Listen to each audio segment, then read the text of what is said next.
what time it is, buddy? Fever time. Yeah, man! Fire.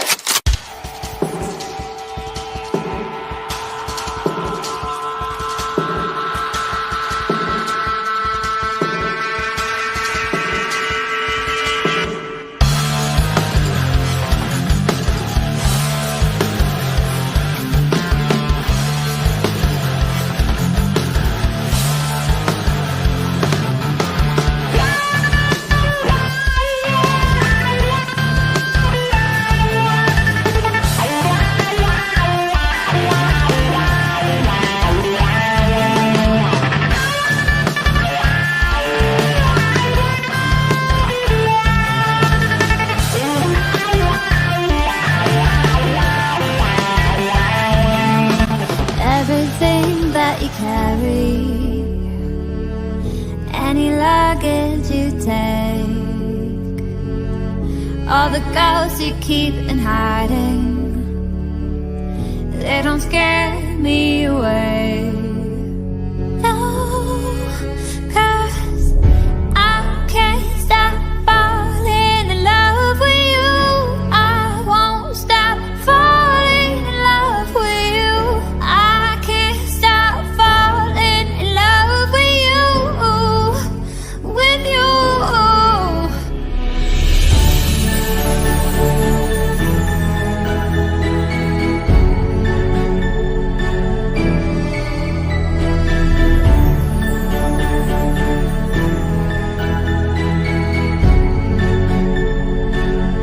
There's a past that keeps on calling,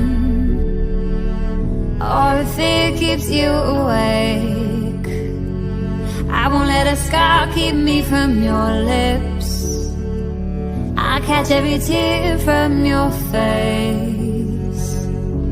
'Cause I can't stop falling in love with you. I won't stop falling in love with you. I can't stop falling in love with you, with you.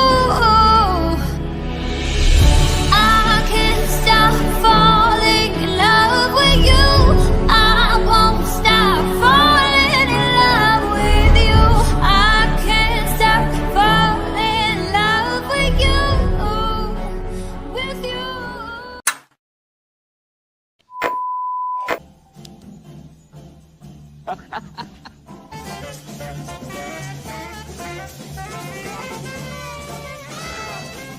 Come on, Mark. Uh-oh.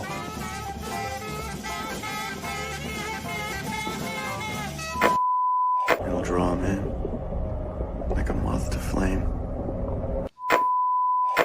I am less afraid.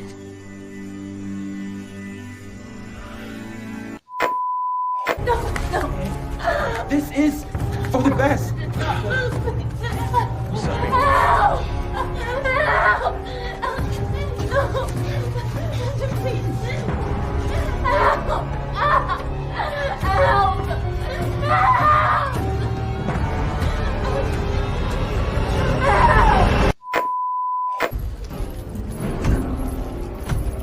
Let me adjust the microphone for you, Doctor. How's that?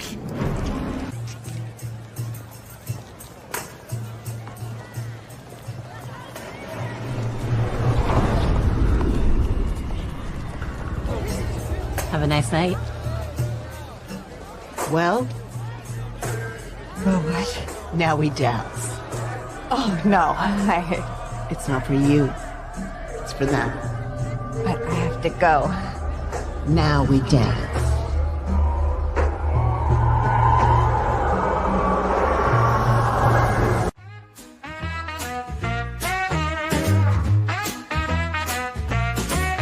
What is it you've got running all through your veins?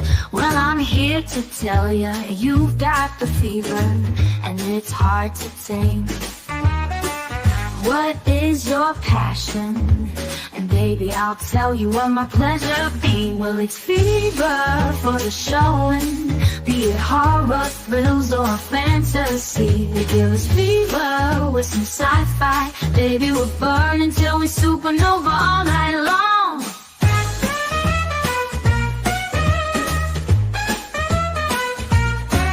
Keep it coming, we love a good mystery. In the day you can feel it, during the night so hot it'll bring you to your knees. Well, it's fever for the showing, be it horror, thrills, or fantasy. They give us fever with some sci-fi. Baby, we'll burn until we supernova all night long.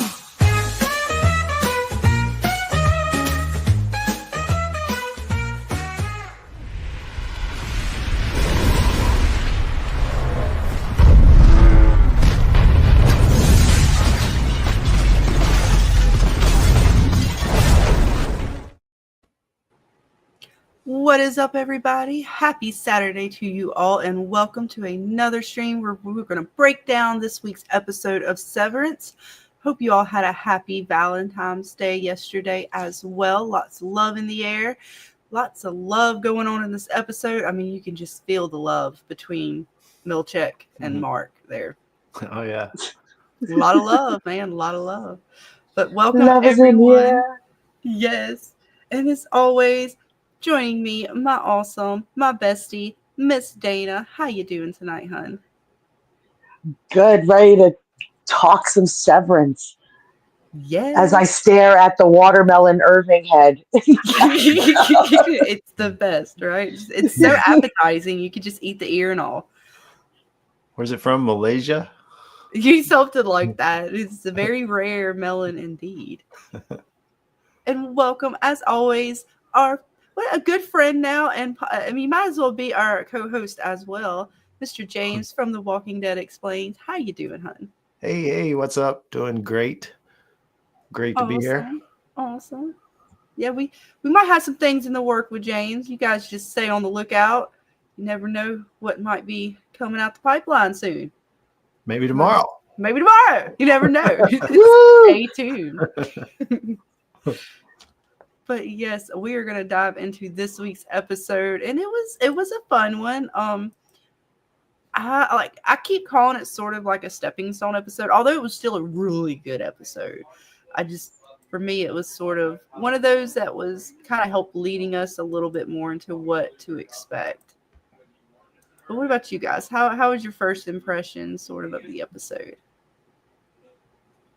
Miss Dana, how'd you feel? Like you said, I felt like this was a build-up episode. Like we definitely had other episodes this season that were more seat-grabbing, like, oh my God, did we just see that? But I'm excited for the build-up that this is giving us.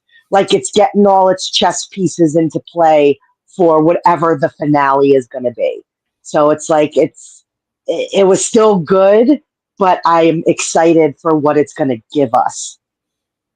Like what it's building up towards. Oh, yeah. How about you, Mr. James? Yeah, I agree. The build up, and it was a great episode. It had a lot of stuff in it, and the mystery at the beginning with the guy all the way through, just the awkward meetings with the people, the face-to-face, the Dylan finding the note, and that whole Irving Outie story continuing. I mean, it's just everything about the show. Like in a lot of shows or series, like one character story arc sometimes is the one, even though others may have stuff, but every single thing going on in the show is interesting to me. Absolutely.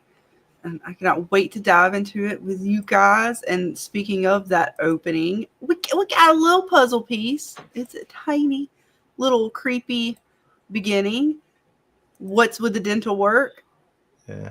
Those ladies seem creeped out by the guy. Oh, yeah. But now I wonder, since the guy was whistling a real legit song, I wonder if he's severed. Because is that something an innie would know? Would an innie be able? Would they have that knowledge of music like that? Good point. Yeah, with the different protocols and all kinds of weird things that we do know about what they can do with those who are severed. I mean, it does call into question because, I mean, we all assumed Miss Cobell and Milchek, that they're not severed, but I think they are though, right? Like, because they have the protocols. And then we saw Miss Cobell on that machine, I think, in the Security. The security room. Yeah, I don't think we saw Milchek's name, but we did see Cobell's. If that's what it was, it did seem so. So is this guy going to be someone who's fully non-severed, or is it true everyone on the severed floor is severed, and to what protocol are they attached to? That is a good question to ponder over. Or what this person's innie was exposed to. Maybe he has the privilege of being exposed to music in a sense. And it's such a weird song to be singing from what it's attached to, because I looked up the story of the ship that I guess you guys were talking about, and it crashed in a lake. And seeing that Miss Cobell's car was like in the lake, so to speak, and when they were outside, that looked like a lake that they were kind of on. So it's very weird. It's like this mysterious ship that like crashed, and all 28 people like just vanished because they know where the ship is, but they never found any bodies. And like the last communication from the captain to, I guess, land was like, we're handling this, or it was something very weird. Yeah, that was a good catch too, James, because I didn't even pick up the tune of the song, and he was just whistling it. I was like, oh, okay. So that was a good catch, man. Yeah, I looked it up after he said it. But also what Dana said, as far as, the innie outie thing, the innie shouldn't know that. And that's goes back to talking about the overall story of what they're doing with the chips. And someone like Miss Wong, maybe they did go up through a physical school. Like Miss Cobell seemed like she went up through a Kier, Egan school type thing. But what if they could insert these chips into pretty much anybody and start the innie on integrating into the Kier way and never turn them back on? So at this point, with the way this company's going, I would say all things are possible. They got their hands in everything, and they seemingly, these people, like you said, there's some that seem to be from almost birth, right? Like we're even having these children who were born from severed parents. So how far does the programming go? Yeah.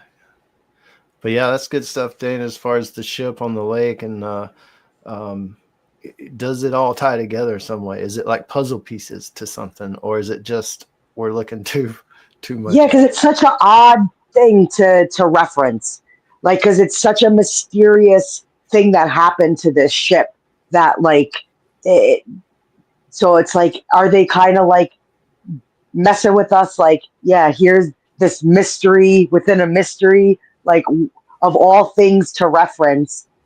Like it was just very weird. It's like the Montauk thing, because that almost seemingly points to that mysterious, or they say there was a project, the Montauk project or whatever, and so they keep pointing to these things like that, because the ship does it as well. A mystery.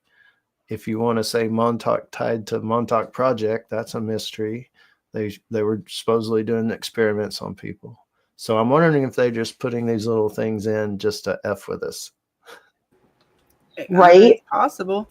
And welcome, Patrick T. Glad to see you. And yes, Dana's the exception. You can't take her out.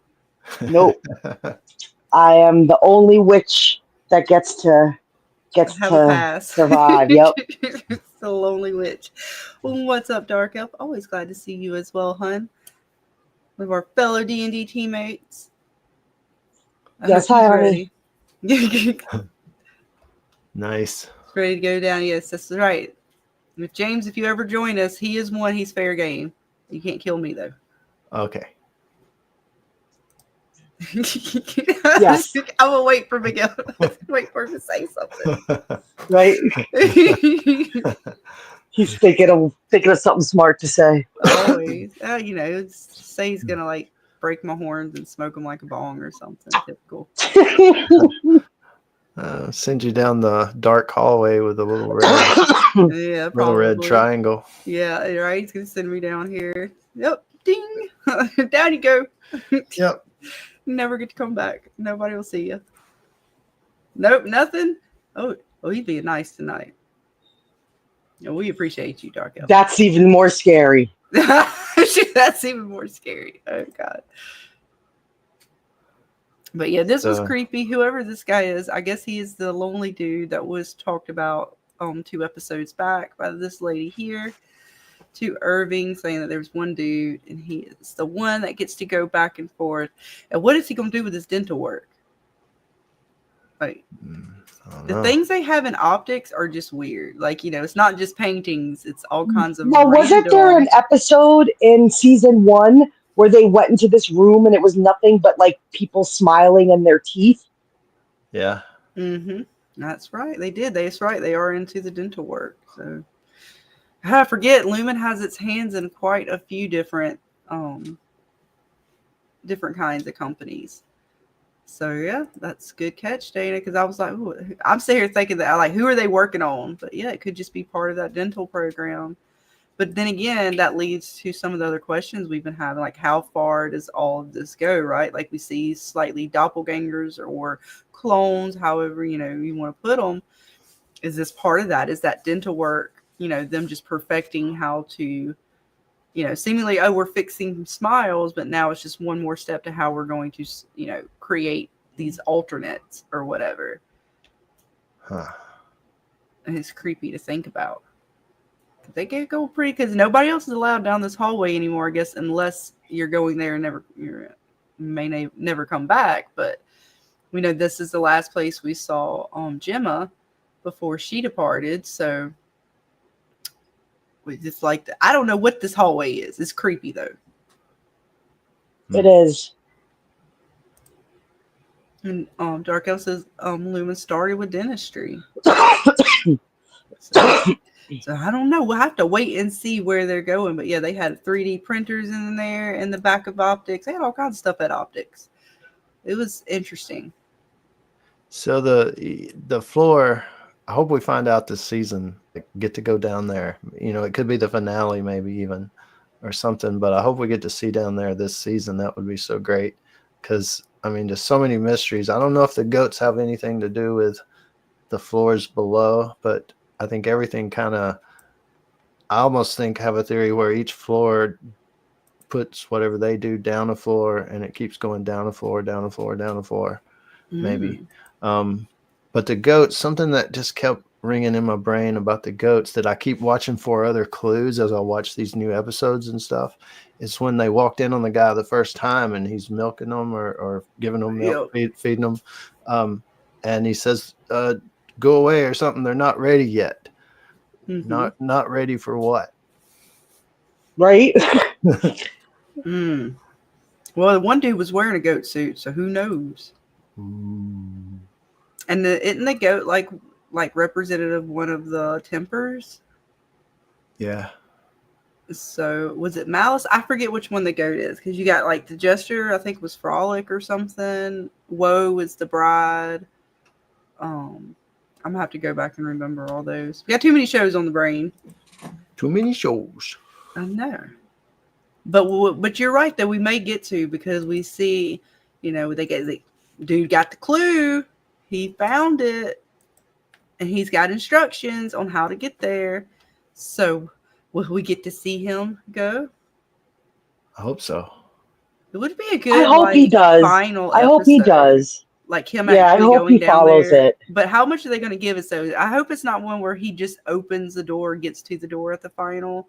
Like, hopefully, maybe he actually we get to see what is there. I hope he takes the others with him, kind of, but it would be crazy just to see him get on the elevator and go down. That may be the finale shot. Dylan going down the elevator. Dude, it's just creepy, though. Like, because we have no idea. They've set this room up to be the creepiest of all. Irving's been drawing or painting all these images for whatever reason to sort of remember it, or who knows? It seems to be, seeping in, which he's a whole nother mystery to get into as well, and kind of who he's working with and all the things that are kind of surrounding him. So it's curious to see where they're going to take us with this room. They're this one particularly, right? Because they're making it very hush hush. So making us want to know more about what it is. I mean, that's the big secret. That's the whole, it almost feels like once we know what's down that elevator, we figured out the show. Mm-hmm. But I'm wondering if it's like, no, you just figured out the next floor down. There's 7 more beneath that. Right. And then somebody in there's like, oh no, there's this mysterious other place. Oh shit. Where are we going next? Are we even? And then we know they have all these other facilities. So is this like in every one of their severed floors? Do they have this? Is it particular to this, group? I'm not sure. But Irving, he's we ain't lost him. He's still on the outside doing his thing. Right. And when they were talking about Mark's Cold Harbor being so important to finish, it's in the bigger picture, like you were talking about, they've got places everywhere and that kind of thing. Could the one guy like Mark W said his team didn't do anything. They never met quota and stuff, and they disbanded they don't the way I took it, they disbanded the program there at that facility or whatever. And so the Cold Harbor thing, maybe at first I thought the whole company is working on something together, building it together kind of thing. But it almost seems like they're trial and error testing, like, will it work over here? Will it work over here? Will it work with this person or that person? It almost seems like they've got it down to Mark, and he's the one that may finally do it, whatever they've been trying to do. Mm-hmm. It's interesting because Dylan's also very good at the decoding. Mm-hmm. I don't know, is he even better than Mark to some degree? I know. But then there's something still about Mark and Cold Harbor, and it may be that connection to Gemma if she is whatever's part of it. The direct connection. But what would be connections of the other people? And if they've met quota before, what were the other files they're working on? There's so many questions. I know. And I meant to go back. I haven't yet, but I want to go back to season 1 and pay more attention to the files, because they kind of, they show their screens, right? And it has the little name at the top.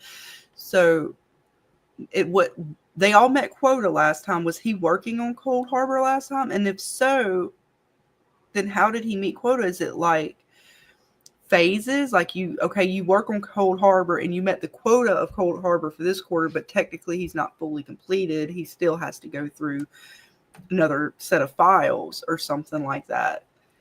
Because it sounds like he's been working on this for a while, but I'm like, well, he met quota. So I feel like I'm missing a piece here. Right. I don't know. Right. What was all the other stuff Mark worked on? He had to eventually start this one, or had he started it before and it was just always in the Rolodex and he would come back to it every now and then? And that's true, because he had a few different ones on here that rolled through. And is it up to him to choose to work on it? Can they not push him toward that, or is that the only one he's working on? Good question, because that might answer why Miss Cobell was forcing him with Gemma and trying to get him to, like, maybe it was a way to get him to kind of subliminally work on it or something, because there was something weird about that too. Like, she was trying to get him to remember her, or slightly. She brought the candle in that he used during a session, which he didn't, he didn't pick up on, but maybe somehow subconsciously he did. I don't know. It's very peculiar. Very peculiar. Now I got more questions. Dang it. But no, it's a good episode. They start off creepy. We get to see some of the stuff now that, if you're paying attention to the intros of the episodes, we kind of know what this little goo is on the desk now. This is part of his integration.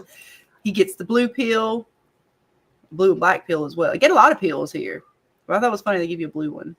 You take the blue pill or the red pill. He took the blue one. And it was nasty. It was the nastiest substance looking crap to drink. I mean, I saw it. It looked like sewage water or something to me, or some really bad like egg drop soup or something. I don't know. It was. Looks like worms. Blah. That shit looks nasty.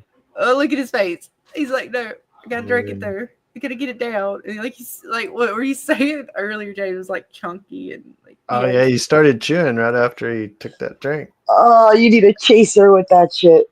That's so brutal. I would, if I had to do it, I would just swallow it whole, whatever it was. The doctor lady probably said, "Make sure you chew it out." It's pretty disgusting.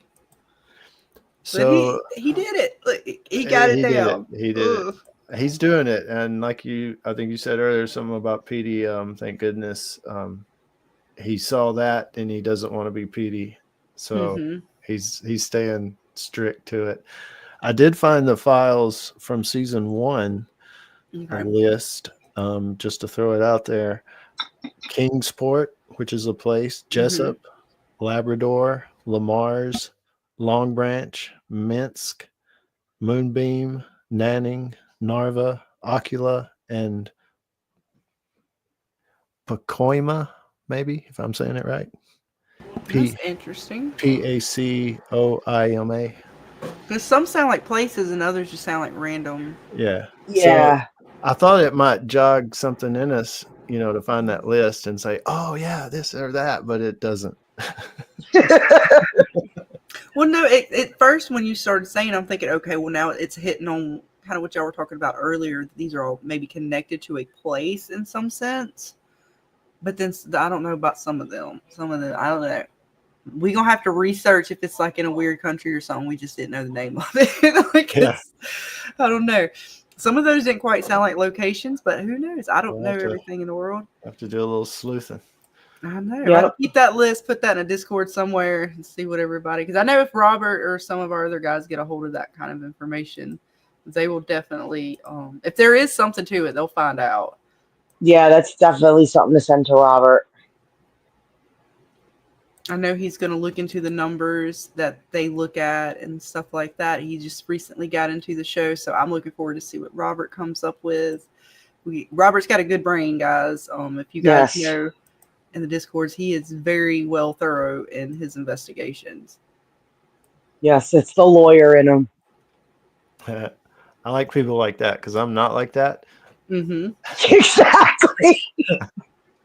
Oh yeah, man. He's got some really good theories out there when it comes to From and the things that he's gone into and all the just the research and I don't know how he does it, but he came up with the whole number thing for the names, and that was phenomenal. The time it took to really, I mean, you have to go through all the names and they each like equal out, or I can't remember now because my brain's on Severance, but everything that Robert ever does with the numbers, it truly makes sense in the end.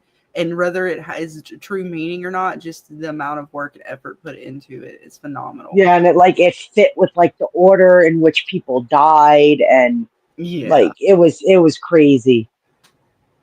He's a witch. Right? There's a little witch in all of us. But this was interesting because even that conversation with Mark, right? He's talking to his sister, and we get a little bit of a detail on where they were, which calls into question. I know on the last episode, I was thinking they're full simulation. I still am questioning where they were. When Mark alluded to the fact that they did go somewhere for a weekend like retreat type thing. And we can even see on this image that they show, like, there's a little lake over here, but I don't think it's quite Woes. There's some stuff back here. It could have very easily, they were off in the woods back here somewhere. But I'm curious, though, how the hell is that? I can't get over the TV. They cannot explain. They've got to explain the TV. Then I'll be like, okay, it wasn't a simulation. It had no wires. It had no plug-ins. And it just appeared. Yeah, I was telling Scarlett too the other day. I was like, I think we're all old enough to know what it was like setting up a VCR to a TV. There was a shit ton of wires. You needed all types of wires to set up a VCR to a TV, and then you needed plugs, and you know all this stuff. How is there no friggin' wires in the back of a VCR? Yeah, it could have been some high tech stuff, like you were saying, James, earlier. And I would give it that until it just like, all right, and then they got to explain teleportation or something because it just popped up out of nowhere. Yeah, that's the kicker in it all is that it just appeared. You know, you could explain the no plug-in thing with batteries or something, but it did just appear out of nowhere. Mm-hmm. They may have some weird ass funky Wi-Fi technology in them old ass VCRs that they like recreated it or some shit. But where in the hell did it come from? Yeah, so you need all the AV jacks, the RCA jacks, input output cords are needed. That's right. Where the hell did they just pop that some bitch up there on top of the hill out of nowhere?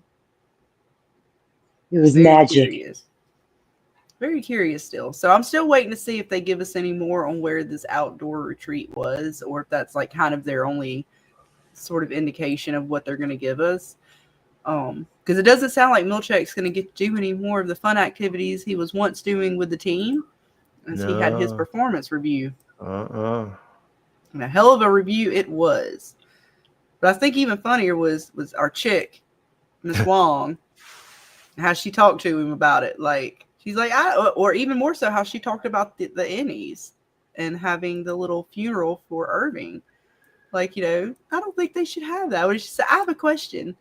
And she asked her question, although it wasn't much of a question. It was pretty much a statement. I know. So she said, like, can I say a question? Mm-hmm. And he's like, sure. He's like, yeah, I don't think you should be doing this. You'll make them feel like humans or something like that. And he's like, that was not a question. It was a comment, unsolicited. And she's like, I love her comeback. Oh, your performance review is coming up today or something like that, right? That's a question. Smile. Oh, yeah. And she knew she had told on him, so she's like, oh, you want to slide me? Check this out. Right. Like the little undercuts from people because of the corporate world are so awesome. Because he comes back to her and is like, no music for you. Yeah. I wonder if she'll retaliate. Right. Because she's going to take his job. Start like coming for his job. See, Bill says they took away HR, Miss Casey, and the team building retreat. The Ortbo got ruined. Their PR is screwed. Yeah, they've been. Milchek hasn't really been hitting a lot of home runs here of late, as he found out in his performance review. What a creepy ass review this was. I mean, not to mention the fact that you got Chick back here, her old staring your ass down the whole time.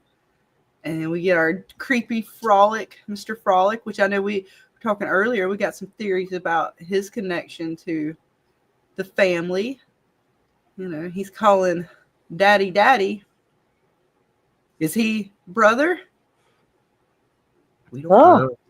That's weird because you'd think he kind of looks older than Helly, so wouldn't he be first in first in line, or is that even a thing? Or maybe his temperament wasn't right because he's got Frolic tattooed on him. Maybe he wasn't able to good point. Shed his temper, as perhaps you were saying earlier about Dieter. Was that really a twin, or was it one of right? And like you were saying too about him saying to Helly, your tempers will get back whatever. Mm-hmm.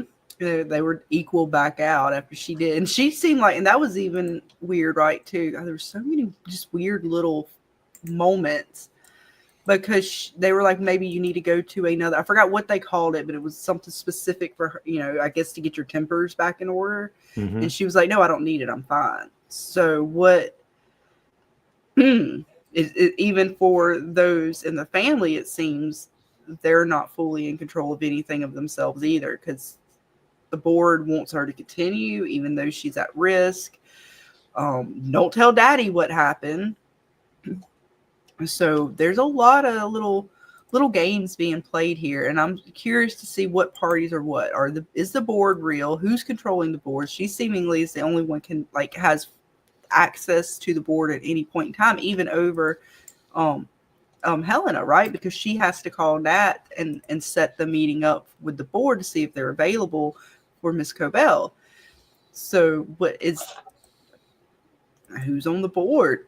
Are they real? What is the power struggle real here? Is the family not in as control of the company anymore as they once were? The board's not real. I mean, we ain't seen them yet with the damn mystery box coming up everywhere and static behind there. Talking about, the board has ended the call. Yeah, it just seems like they're chips, like they're past some of the past people we've seen stuffed or waxed or whatever they are. Mm-hmm. They're on chips now. Mm. And I don't know, maybe they're goats. Maybe that's what they use the goats for, to store the chips until they get the Cold Harbor body transfer thing worked out. Right. So all the goats we see are all like people in their family. Yeah, like that's the board. It could be. That was the board. Hey, it's possible. I mean, the way this show's going, it's pretty open to a lot of interpretation for some of these things. And we already know she's not wanting to. I mean, she did not want to go back as her any. She's essentially thinks they're animals. We hear Miss Wong talk about, you shouldn't give this to them because that would make them feel like human or something along them lines. So essentially it seems as if they don't consider the Ennies to be on the same level as human, almost as if they're just objects, something they own, property, they're not free souls. Not people. Which is weird. Which is kind of weird. Yeah, it's very strange. Let's see. Bill says Drummond Egan likes. Oh, so it is an Egan. You think so? Is his last name Egan? Because if it is, then he would be at least some family. Well, if he is, then there he's brother. Figured it out. But Drummond Egan likes to frolic. The board is Chat GPT. Yep. Here GPT. Yeah, it's possible. I ain't gonna knock it because we don't know. I know she's scared as hell to go back. Her face, she did not want to go down there. And even more so her Annie's face when she came back. They had questions. Yeah. That would be a weird thing. The Severance wiki says it's Mr. Drummond with no last name. Okay. So we're not sure yet. All right. Well, I hope they tell us. I don't know. He's curious character as well. They've brought him in, and he seems to be more like, I assumed he was just security. He seems to be a little bit more than security now. Yeah, it says global management. Yeah, I don't like anything that says global when it comes to a corporation. That just screams scary. Or management. Or management. That too. Yeah. Yeah. I mean, could you just imagine being Helly though? And okay, I just kissed Mark and I went up above to see what it was like, and I'm a damn Egan. And now I don't exist anymore for a little while. Now I wake up and I'm being drowned, and now I'm back on the floor again. And here's a little girl. Right? There you go, Ellie. She did. She called them animals, but she did sleep with one of them. She seems to be a little. Well, again, we were talking about that earlier. She seemed to be a little soft on Mark, but was it part of what the company wanted or the board wanted? Because we find out Milchek knew all about their little frisk as he had that standoff with Mark in the elevator. I loved it. This was. Or so did fun. she just want what her Innie had to kind of take it away from her? It like that almost.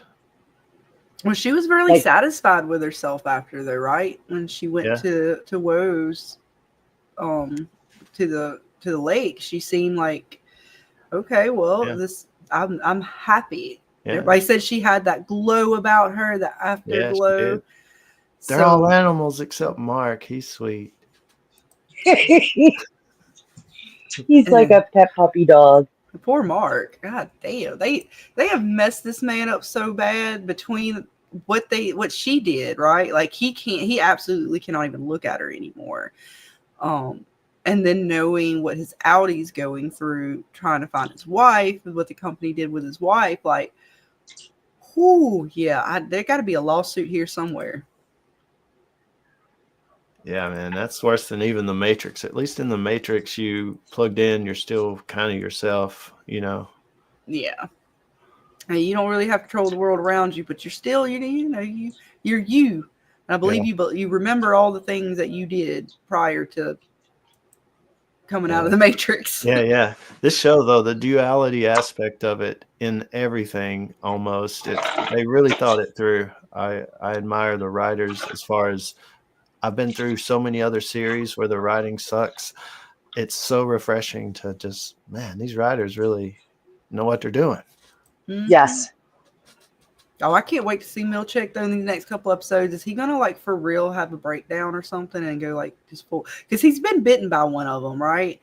And he's ready to tighten the leash, and that was his first thing was like coming at Mark, and Mark came back at him, and I'm not still so sure like was this like his innie or his outie? We know he kind of had a little bit of flashes there before he leaves. And he left early, which I don't remember. Like I don't know if that was his innie, just like, oh, it's close enough time, or if that was his outie, and then at some point he goes back to his innie. But he was real spicy with Milchick there, talking about what was that newspaper, like the Bullshit Gazette, and he was like, praise Kier. And then Milchick, I love Milchick's comeback. Oh, have you talked to Kelly or Heliar? Have you had a chance to, get acquainted again and tell her about, what y'all did? And God, I love how he just straight up told him, like, you had sex with the boss, son. How you feel? Man, it was cold. It was Cold Harbor, boy. Mm-hmm.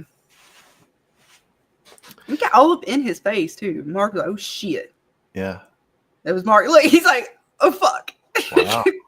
I'm thinking, like, how did she go tell him? Like, I'm assuming, like, she probably told Milchick or told one of the people because they seem to know about at least part of what happened.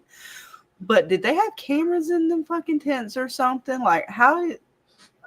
Maybe they just weren't soundproof. But Milchick like walked away. Nobody else like asked what the hell happened in the tent. Milchick though, he's on top of it. Yeah, Dylan didn't seem to know, or maybe he does and didn't let on. I'm curious to know, like, can they, because we just assuming that they the cameras themselves around or what's been watching them, right?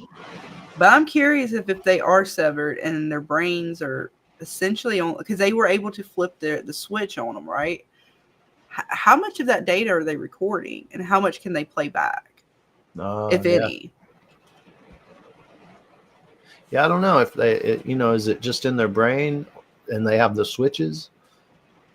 I know, I'm curious now, just because of the fact that we assumed things, but now as we're going through, like, we just assumed everyone was just severed. I didn't assume there was any other protocols per se. I mean, until we got the overtime contingency, and I'm like, okay, that's fucked. And then we went over all these other protocols, and I'm like, well, what in the hell else can they do with these people? Like, and essentially they own that part of you.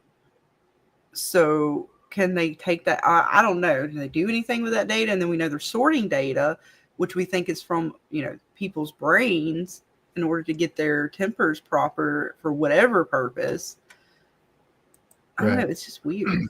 Yeah, it does seem like with Bert, and now we've got Irving, he was let go. I guess you could say Bert was let go, and they're still out there in the real world.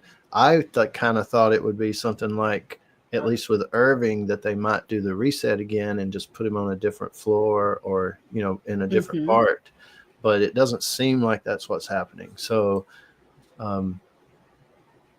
at least, like you say, all these things they're doing to these people, at least I guess when they do retire or let them go, they really do. At least that we know of so far. And I'm waiting to see where they take it, because he's not done with the company yet. He was like, yeah, they're on to what my innie's doing. but it seemed like maybe he could still get his way back in. Possibly, maybe. I don't know. We'll see. I can't wait to see though if they do let him back in the company and like what capacity. Right. Because he's going to team up with Bert now, possibly. We don't know what at they least know. At least we got their story. Like, we thought Bert, well, he's gone, but we'll continue his story as an outie, and Irving may be the same way. He may not go back, but at least he'll probably still be in the story, and there'll be a part of, what he's doing as an outie will still be there. So. Mm-hmm. Oh, he followed him home too that night. He's like, I know where you live. But at least now it's not as creepy. We understand, because I was like, what the fuck is Bert following his ass? Like, dude, he's still part of the company or something? Nope, he was just, curious as to what you were doing at his house. They were both so chill about it too. Hey, what's up? I'm just following you. Oh, okay, cool. Yeah. It's like, oh, by the way, we're gonna have a ham. Mm-hmm. I think Very my none to husband see here. thinks I'm cheating on him with you. Do you mind coming and sorting that out for us? They come hang out with us, and maybe he won't think, even though y'all were. Oh, that's a whole nother thing, right? Because, I know. What if your spouse was severed and, that came up? Oh, you got fired? Why'd you get fired? Well, I was like fraternizing with another employee. But it wasn't me. You were cheating on me? No, my other partner. My idiot. I wasn't. It wasn't me. Yeah, that's crazy. That was weird. And he doesn't even know they married.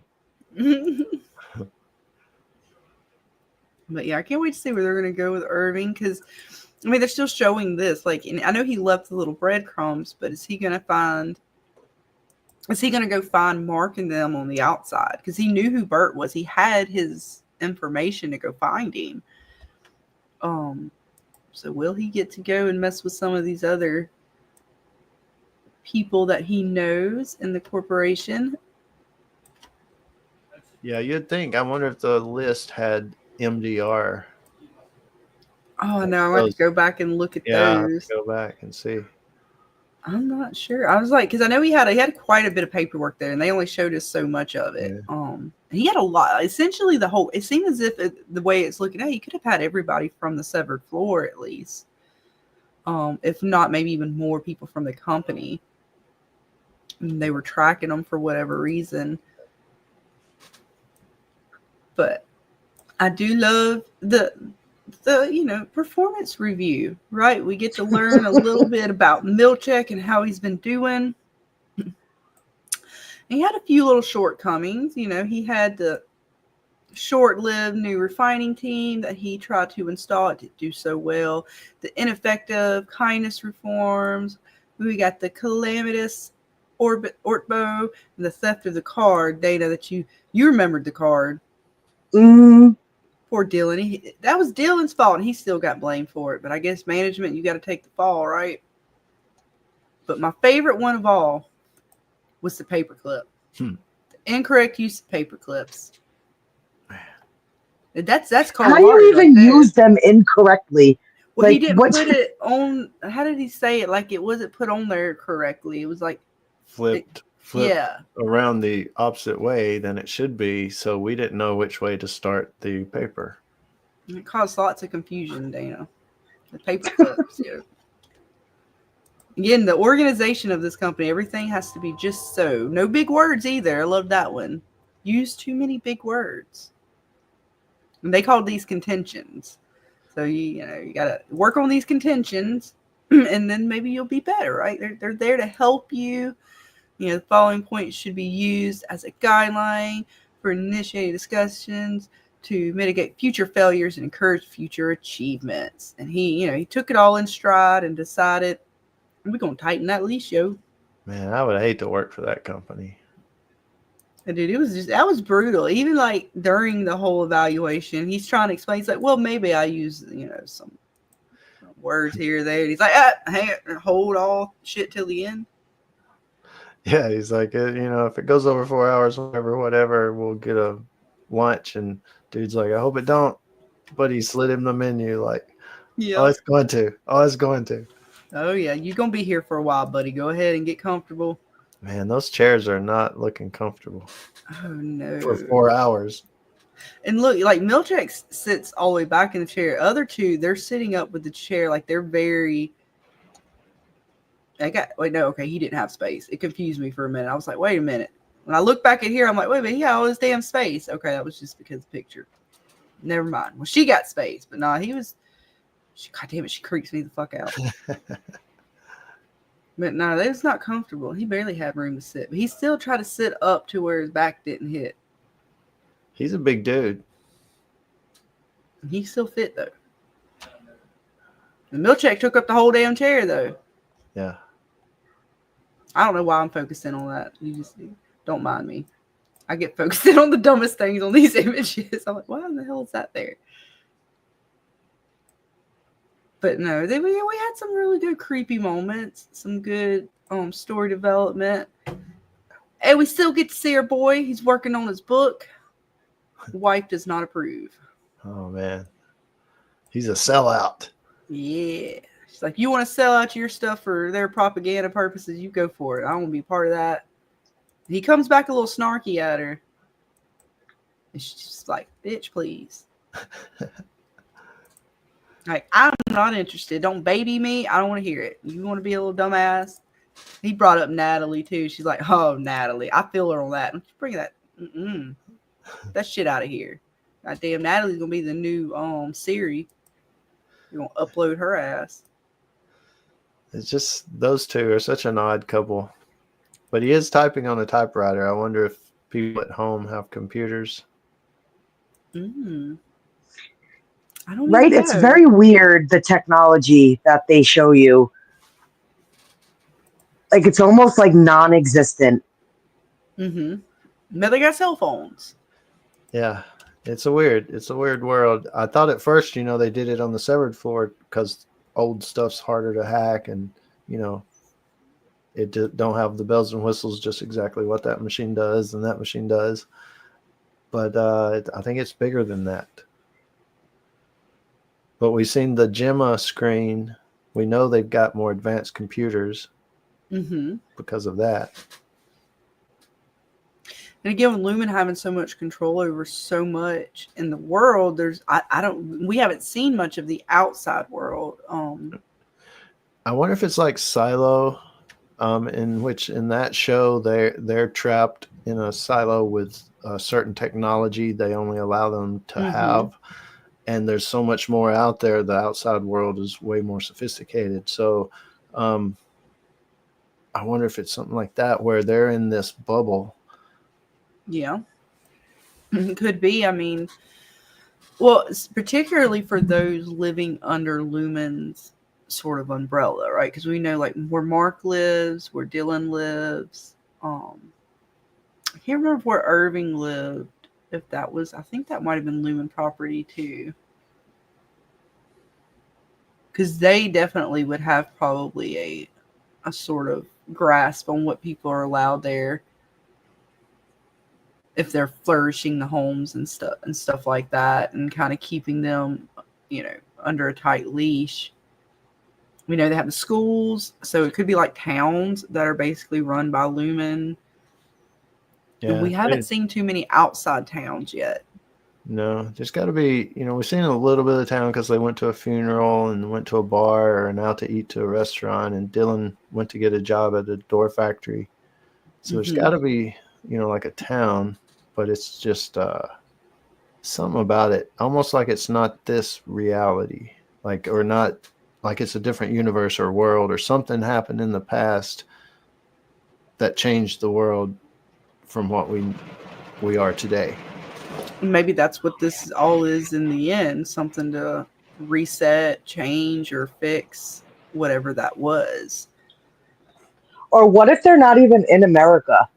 Because it makes me think of back in I think it was like the 80s. Russia used to have those mock towns, like American towns, where they used to basically raise their spies. I don't know if you ever saw a show called The Americans. They showed a good version of it to how they raised their spies, and they literally had makeshift towns to replicate like American towns. And that's like where all their spies and stuff kind of learned how to blend in with America and become Americans. What if it is just an area that's not in America per se, but that Lumen controls? What could be? I know James, you alluded to sort of the Russian references throughout. Yeah, and the snowy area could be Siberia. Very possible, because we really don't know. They haven't shown us too much of. I mean, we see. Well, I don't. Well, because yeah, we don't really know. Even the cabins, right? We don't know too much about the little maternity place. I'm trying to remember when he looked on the website if it gave a clue as to where it was located. We saw the Congress or whatever, the senators and stuff when Helena went out, or when she was when her innie became her outie. So I'm curious. That is, how much do we know of where they actually are? Is it America? I don't know. Because even like, what was it? The band that they showed, how they were kind of in the streets, in the alleyways and stuff like that. I don't know why I got a British vibe from that, like the way the band was, but maybe not. I don't know. Now I'm curious to think of where the hell they are located, if this is even in America. Damn it. Too many questions. And really, it could be not in America and not in the reality that we know. Like it's this town. Like Dana said, it could be a made up town, but the tags on the cars represent a place that don't exist in our reality. And I think they said the number of countries and at one point, and that's not the number that we have. So it may be just a different timeline or a different place. I don't know. But they, they skew, is that the right word? Maybe skew the information a lot, especially on the severed floor. Like, that's the tallest waterfall in the world, and so they'll just say anything. And you gotta love the little stories too they give you about, like, what was it? He was like, oh yeah, well, hell, yeah, she was doing what this, like, what was it, a king or something like that? Yeah, you go down to his people to learn the grievances, and I'm thinking to myself, yeah, but he's like the same person. She's like two totally different people. That's right, and that is based on a true thing that they said about a king that went among his people disguised, but he said he did it to find out what they are complaining about so he can fix it. But that ain't the way it happened. He went in to see, is there anybody plotting against me? I'll have them bitches, taken care of. So, oh yeah.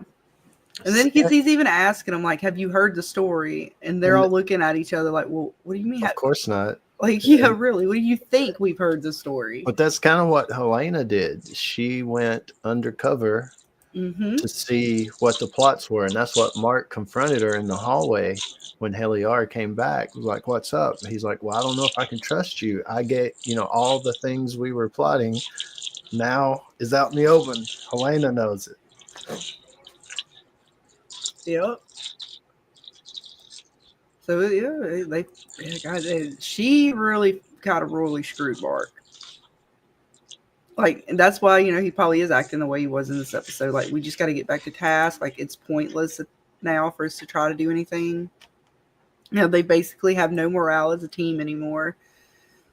Like, they photoshopped out Irving, bastards, douchebags. He did say everything will be erased. Your existence will be erased. Yep, your file, everything, any sort of mention or note of you will be gone.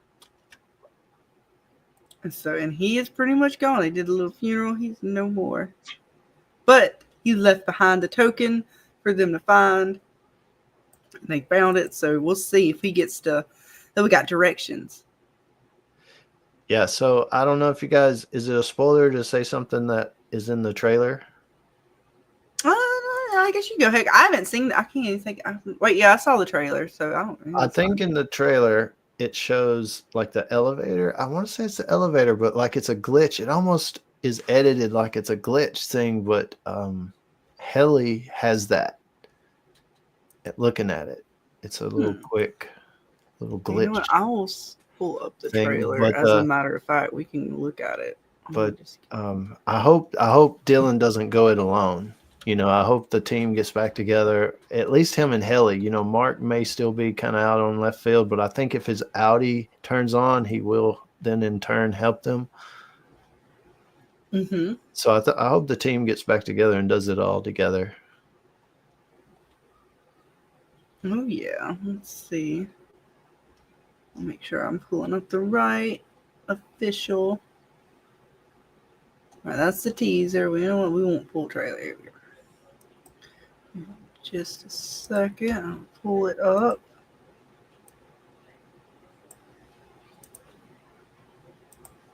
And we will see what it shows us.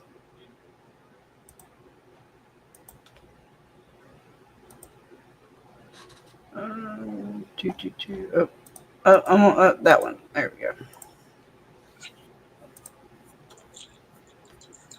Let's see what we've already seen and what is left to see. Let's see. It will be remembered as one of the greatest moments of this planet. Mr. Scout. I know you're still weighing whether to return to Lumen. But the Mark I've come to know is happy. Hello, is anyone there? Is the board on? It's Marquez from Macro.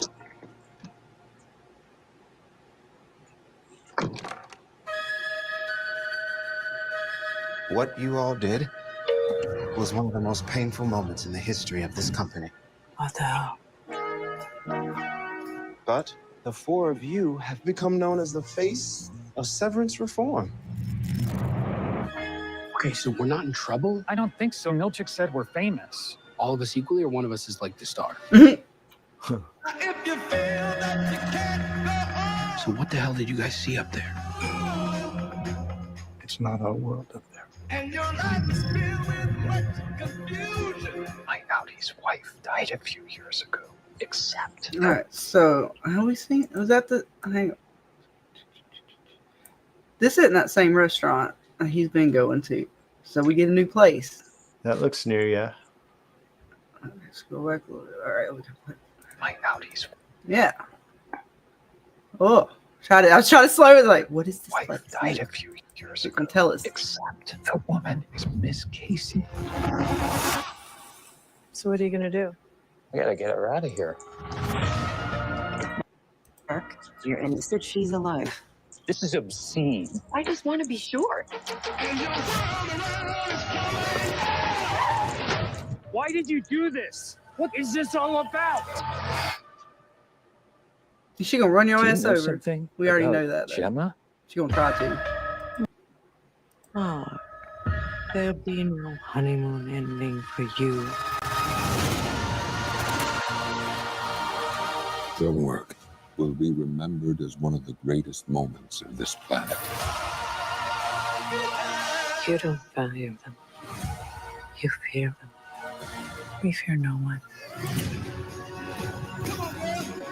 I'm tightening the leash.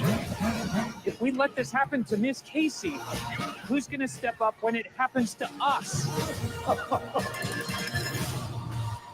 Now.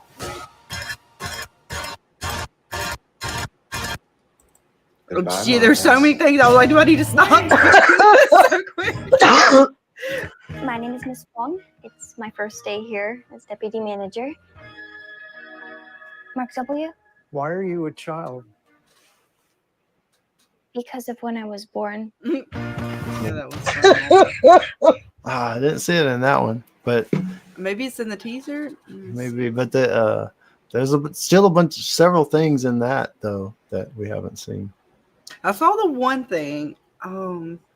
I was trying to catch and stop it on some other ones. What else did you catch? Because I caught just the restaurant for the most part. It seemed like there's a couple little shots maybe of the Bert and like it showed Bert, but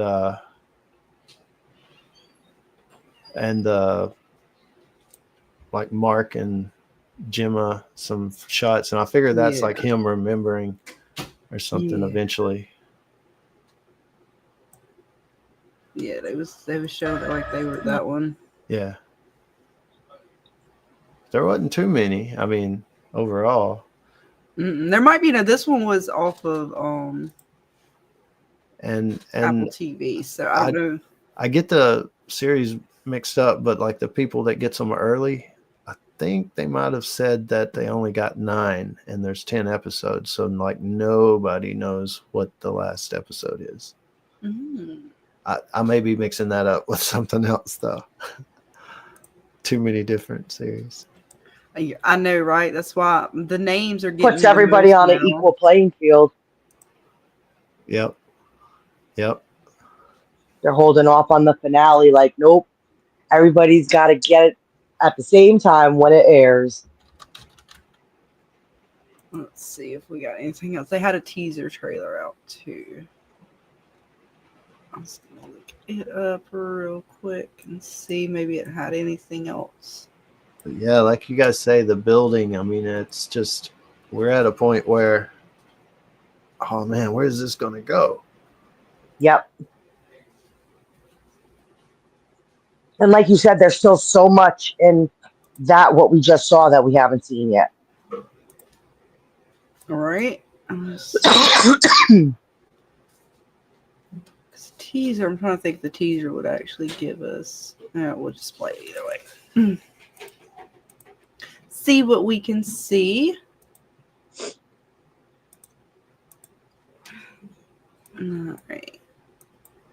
Oh, sound.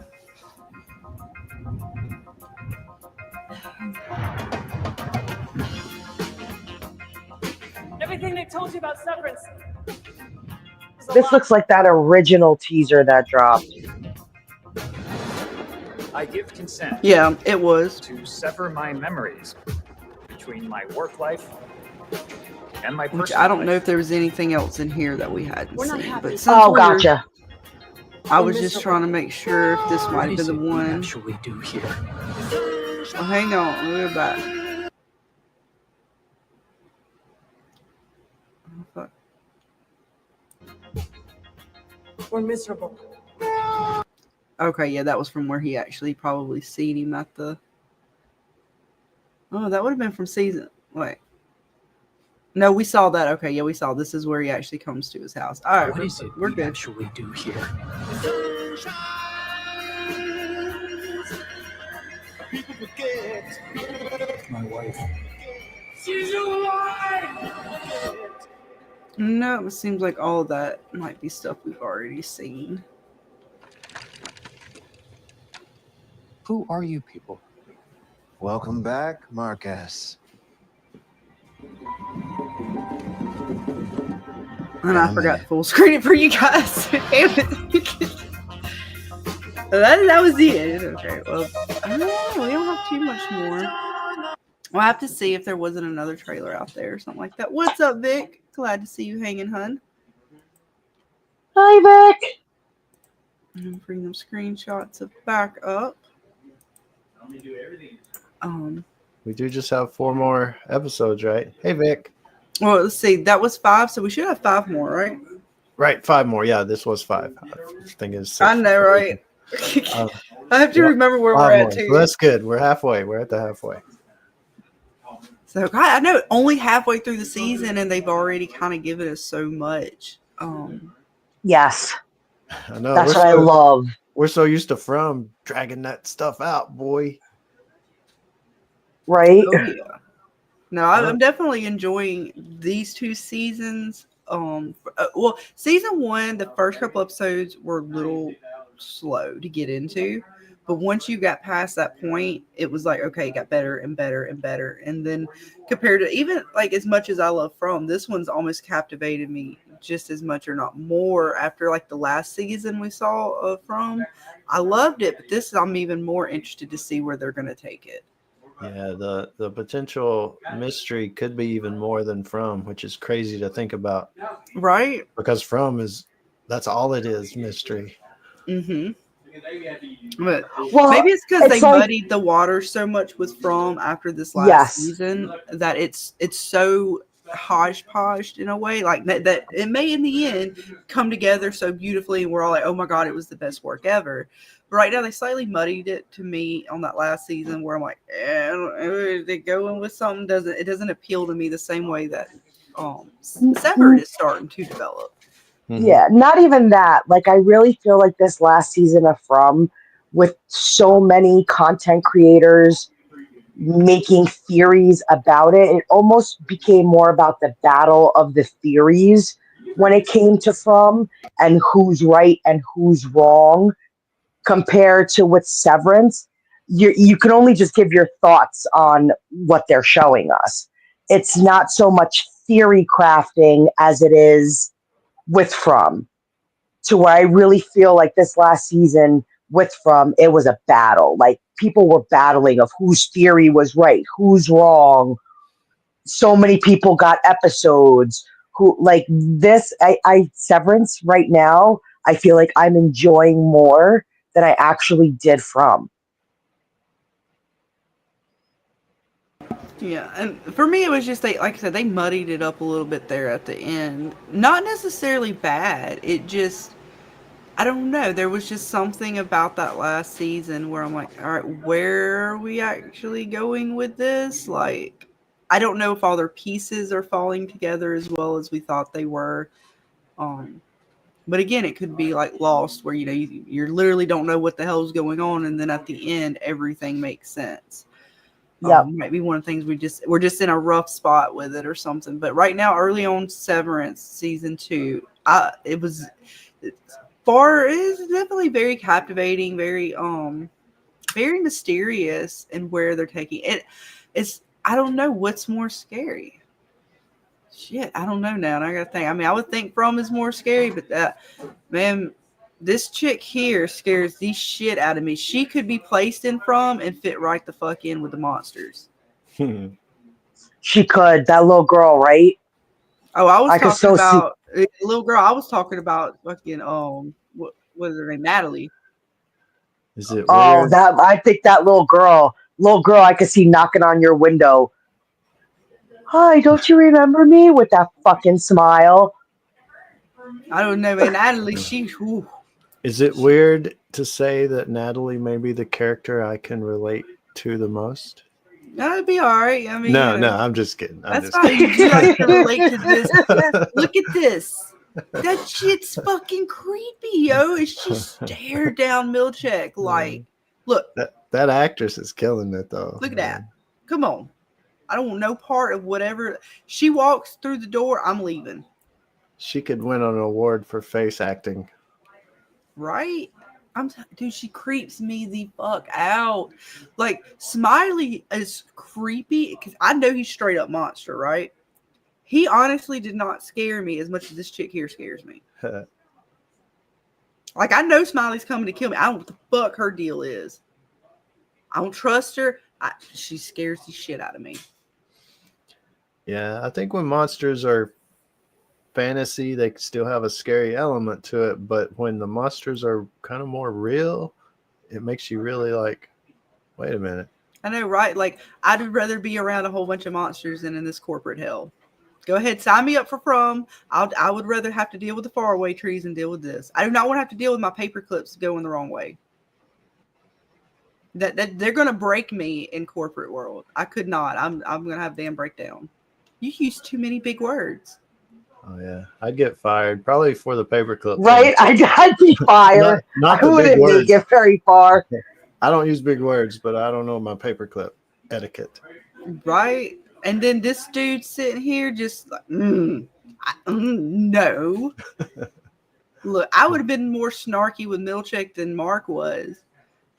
Like they're sitting there like asking him stuff, and he's like, "Whoa, whoa, whoa!" I'm like, "Did you whoa me? You better answer. I'm calling a lawyer. I don't know how. I'm taking a note outside with me right now. I know your security dude ain't here no more. He's dead. We ain't seen his ass popping around. Nope. Like, who do they got for security now? It was Miss Wong. She gonna stop me? I wish that little girl would. Ooh. But yeah, I couldn't make it. Fired first day. They thought Heliar was You've been bad. rejected from the Severed program. Here's your letter of termination. Don't bother coming back. Like, hell, she was trying to hurt herself. I would have been done when at Cobell or was she kind of? She was trying to chop her own fingers off. That's right. Now, you chop Miss Cobell's fingers or Milchek? Yeah. That's right. That's right, Vic. I tricked that little girl. I ain't playing with her. The way she talked to Milchek, shit. Snakes in the grass, people. Snakes in the grass. You gotta. Don't trust any of them. I'm telling you. And it's just so much more creepier. Everything about this, to me, was just so much creepier. The way they throw in the propaganda, the story behind it, like it's like, ooh. Yeah, and something I've picked out of the different interviews that I watched with the cast members at different places in different dates and stuff, they seem to say that, because a lot of people ask them what was the casting like, and all that kind of stuff. So in all of that, it almost seems like, well, we came in with a character like, say, Miss Wong. Well, we came in with a character, she wasn't like she was now, like to the extreme. It was a lighter version of that, but we kept working and refining, and Ben Stiller kept saying go more, in that weird off direction. So it's like the Crest girl smile, the Natalie girl, she was in a Crest commercial and she had a big smile. So Ben was like, I want that, give me that big, almost creepy smile and take it that much further. And they're doing that in so many aspects of this show. Absolutely. I'm actually looking up some more. I might go ahead and show that one because I don't believe you were you with us when I showed the BioShock clip? No, you weren't with us. No, and he didn't see that other little clip that you found. Okay. All right. Well, let's start. I am a clip virgin. All right. Let's see. Where do I start, Dana? Do I start with that one? I gotta find that one. What the hell was it called? The one for the Lumen one. Oh man, dang it! I wasn't prepared for that one, Dana. Damn it! And you put it in the chat for Robert. I did. I can find that one in a second. I'm gonna play this, and then there's a few little things from BioShock I can kind of play around with. We'll show this one first, which I showed this one the other night, but for James. We are going to show it again. Don't be like that. Give me my clip. It's being all right. I had to play with. Yeah, YouTube's playing games with ad blockers right now. That's okay though, because we slightly won. I just don't have it on my Google Chrome. What's up, On? Glad to see you hanging with us tonight. And so if you guys use an ad blocker, YouTube apparently can now dismantle or like turn off your ad blocker. So you need like 2 or 3 of those to go fuck YouTube. I found that out today. You ain't supposed to touch my extensions, Joe. That's my browser. Touch my browser, YouTube. I appreciate that. My husband didn't appreciate it, and we found a way around it, but I don't have it on Chrome. It's on Firefox. We did not situate that over here. So it's still trying to get me with them ads. I will not let them. I will not put the ads on you guys, though. I won't allow it. And it's okay if you use ad blockers on any of my stuff. I don't feel bad. It's fine. I'm not worried about the ad money. It is what it is. Till they get their shit situated. They take 30-40% any goddamn ways. All right, let's see. All right, so this is from BioShock, and this is sort of the first game when you come into the game, right? It kind of gives you a little vibe of the taste of BioShock and the world in which it is created.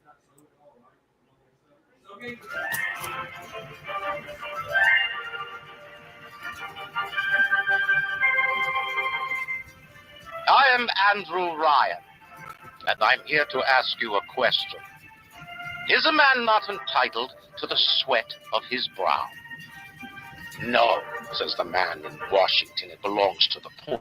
No, says the man in the Vatican, it belongs to God. No, says the man in Moscow, it belongs to everyone. I rejected those answers. Instead, I chose something different. I chose the impossible. I chose rapture.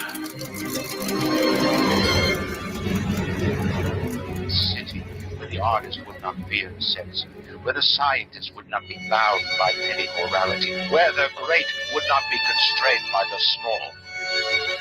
And with the sweat of your brow, rapture can become your city as well.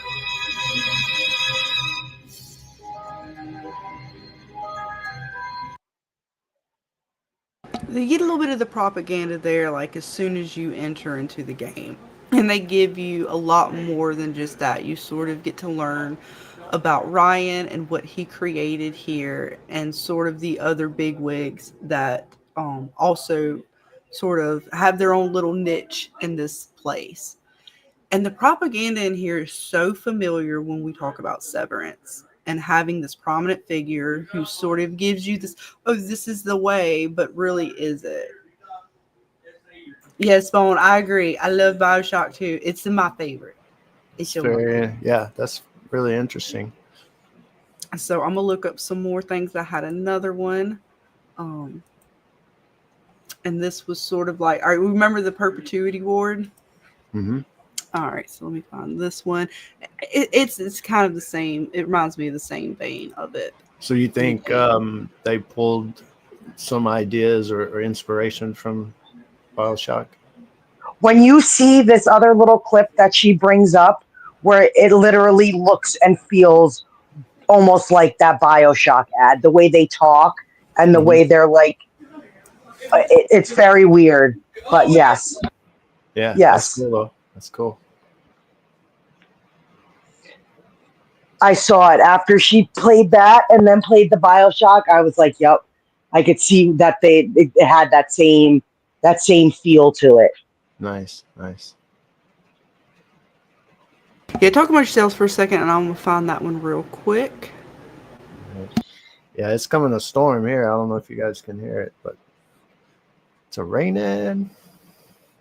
Yeah, it's friggin' snowing so much here. There's already like 6 more inches on the ground. Like, damn it. Stop snowing. Man, I don't see how you guys do it up north. Not just the snow, but the cold and just, I don't know if I could do it. I'm over it. It's I'm in the part of the South where it's like 60 degrees today and it's going to be 22 degrees tomorrow and there'll be a tornado the next day. You know, it's just, you just kind of get used to it. But don't rub it in, Vic. It's 80 degrees in Texas. Don't rub it in. Damn it. Texas. My thing says 22 degrees. Man. God, rubbing her 80 degrees. 80 degrees. Wouldn't that be nice? It would be awesome. I would take half of that at this point. I'd be okay if it were 40 degrees here. All right, I found it. So, and I've got to still look back because this is again on the Apple TV channel, and I didn't know prior to me finding this one. I think they have maybe them for every episode, or at least there's more than one of these, because another one popped up, but I didn't see it again. So I've got to go on their channel. Like this one right here, Lumen is listening. So we might be able to go back and watch that one too.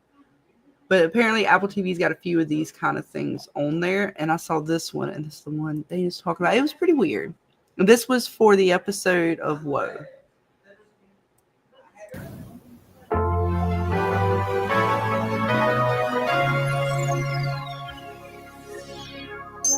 Has woe poisoned the well from which your team replenishes gaiety?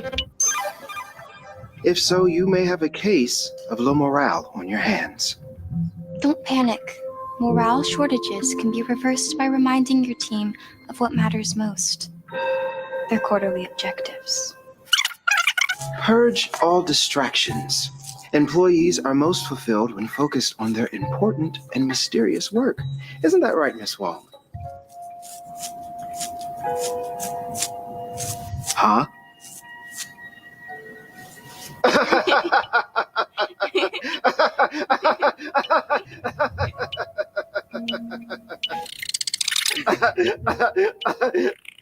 In summation, remember the worker loves to work.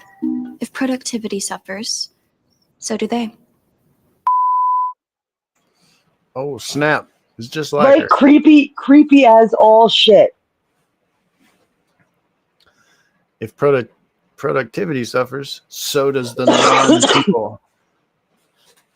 Right? It They're was not pretty people. creepy. It was creepy. And apparently I had a few others like that. And in fact, we'll just...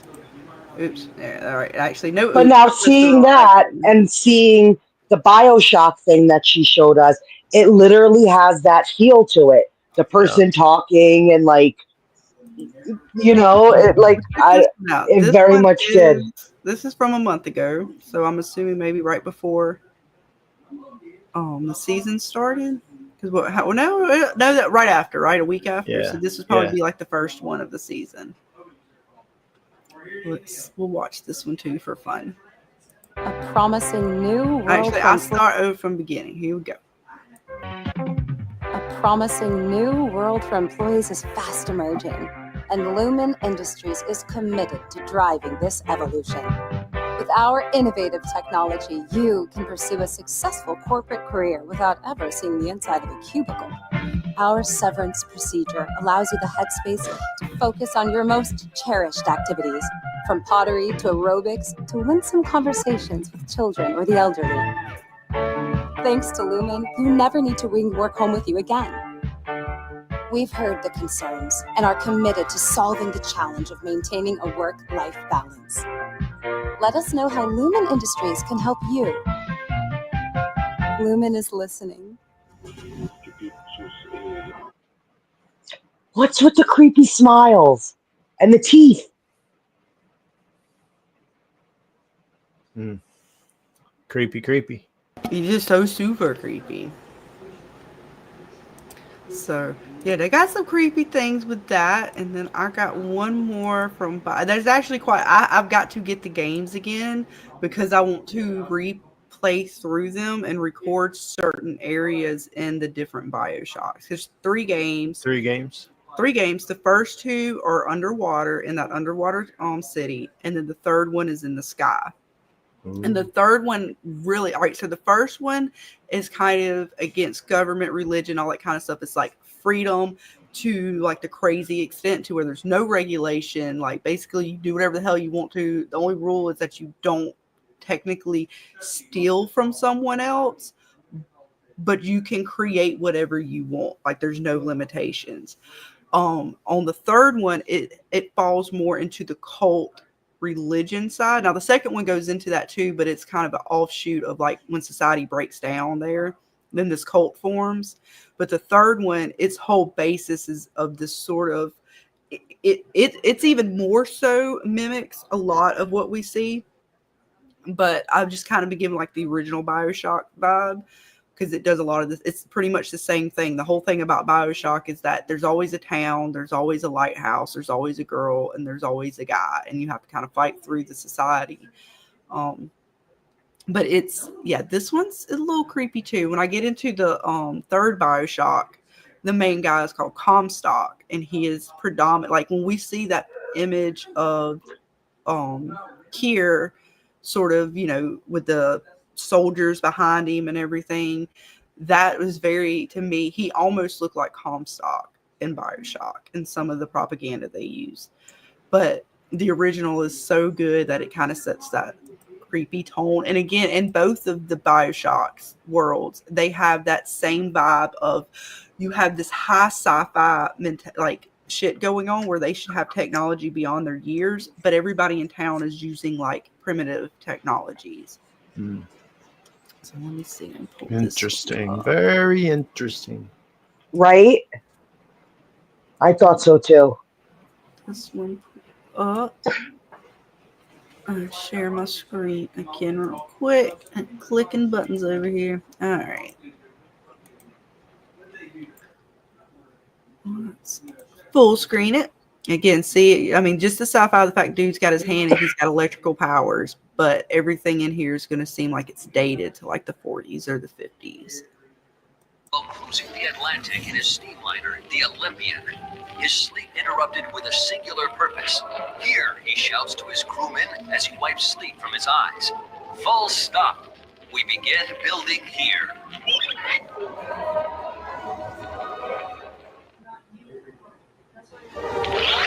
Refitted for heavy construction, the Olympian returns with a new cargo, a state-of-the-art submersible platform, nicknamed the Sinker, ferries supplies and workers to the seafloor, fathoms below.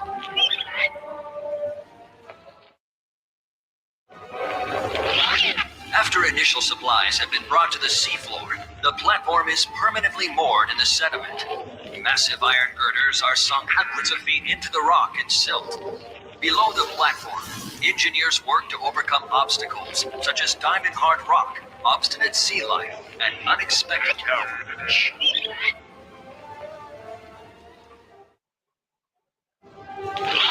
After the platform is secured, work progresses at an astounding rate. Designed to be the foundation of Rapture, workers toil around the clock to create the metropolis you see today.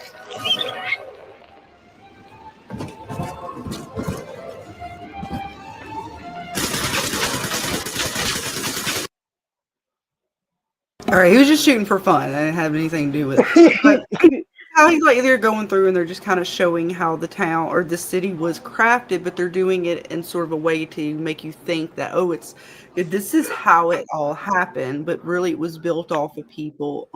They almost imprisoned people here. Like once you came here, you could not leave. And if you tried to leave or go back to the surface, or if you brought anything from the surface that was not approved, you would get basically die or something like that. Like it wasn't good for you. So they just pull a lot of these, like, again, if you've played the games, you'll kind of know what I'm talking about. Like there's just these weird little, let me see, this one was a good one. All have become unfit for us, but here, beneath the ocean, it is natural to wonder if the danger has passed. If those we left behind will ever come to their senses. So, let us imagine, you and I, what might befall us on the surface.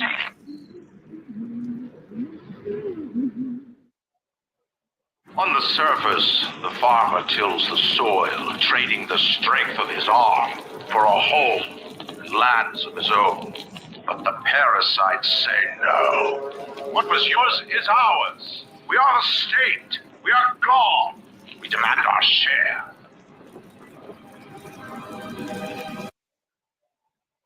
And you start to see how he's kind of giving into so everyone who's here, the children, everyone kind of growing up here comes and they watch and go through the Ryan's amusements, and it's again sort of instilling for this place what that propaganda is and what they expect people to kind of listen to and believe about how this place was formed and the kind of ideals that are instilled here. But it is interesting to see comparisons. That is. It has a huge mythology behind it, it seems. Oh, yeah. Oh, no, Bioshock is... It is a fun game to play. Who's the enemy? Other people? Well, I mean, enemy is relative to kind of what... When you come into it, all right, so you're not necessarily a good person in Bioshock. You believe that you come in as like you're on an airplane and the airplane crashes outside of this lighthouse. You go to the lighthouse and it takes you, kind of takes you to this underwater place. But lo and behold, you find out after playing through it that you're just basically a pawn, something that you grew up here in Bioshock, and someone basically hijacked your brain and they use a phrase, "Would you kindly," to get you to do what it wants you to do. So everybody in Bioshock is essentially bad, I would say, to a degree. they took the children that were there. So that the parents, you had a kid, essentially, as you're going around and frolicking through this place where you're getting to basically do anything and everything you want to do. You're not watching your kid. A lot of kids came up missing in BioShock, and lo and behold, they became part of a program that turned them into little sisters. And these little sisters were used to find something called Adam, which was, they go through the game and explain where like how they discovered Adam, where it came from. And they found out that the little sisters, once they went through this program, and they altered them. And they also had to alter basically the men of society. So the men that did not go along with the program, or they were sort of just people maybe on the end of their life, or they had some sort of defect. You go to this program, they change you into a big daddy. So the big daddies were meant to kind of take care of the town and keep it running, to keep the outside, so the water doesn't leak in and things like that.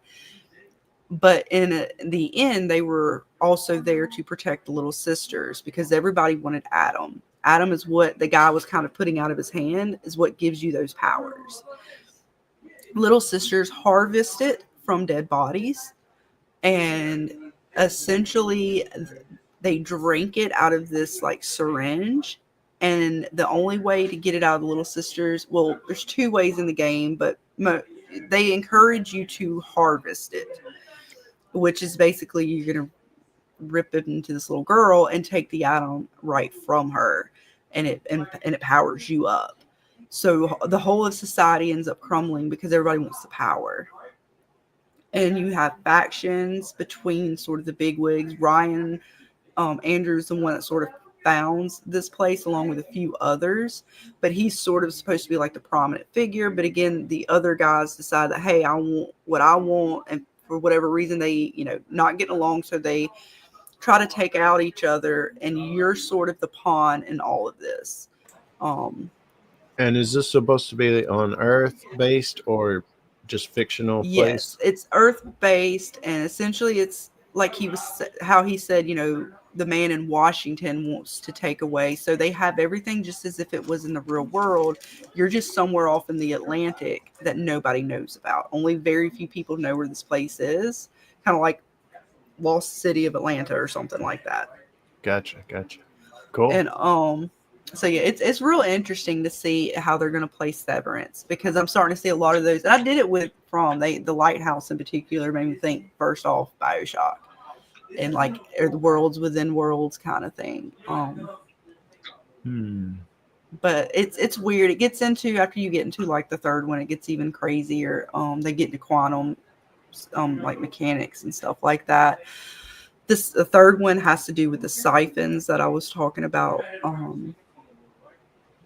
I've got to get some. I want to get the games because it's a little bit easier to kind of show the clips. And you said part of it was cultish, because like Severance to me feels real cultish. Oh yeah, the third one it's nothing but very cult like.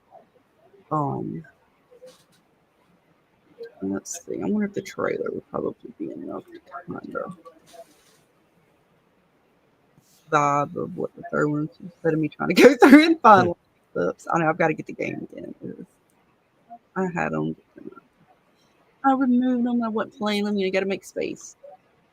But it's good when something thinks things through and tries to set rules that they go by through the whole story and kind of care about that thing, because some don't. And it's frustrating. Oh yeah. This is for the third BioShock Infinity.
Well, that did not show off what I wanted it to show off. Hang on. It just show off how cool the game was a little bit, but that was not quite. Hang on, I'm gonna have to find Comstock. That was pretty crazy, though. No, it was pretty cool. I thought it was gonna show like because the intro, like when you first come into the town, gives you a pretty good. I mean, you could call it a little short film called Falling. Yeah, right. Let's see. I'm gonna have to find it because there's basically this dude here is fucking out of his goddamn mind. But let's see. Should I intro? Let me see if the intro scenes. Intro Columbia. Wait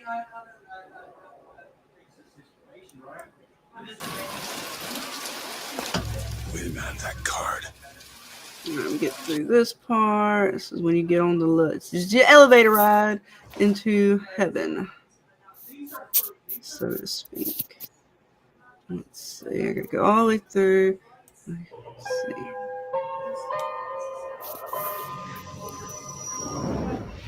Because you got to be reborn before you can enter into this town. You have to get your own personal baptism. Oh, that kind of reborn. Mm-hmm. So I gotta get there. Here we go. Get to the damn. I gotta remember which part. It's been a minute since I've even played the game. Why would he send a savior unto us if we will not raise a finger for our own salvation? And though we deserve not this mercy, he has led us to this new Eden. Last chance for redemption.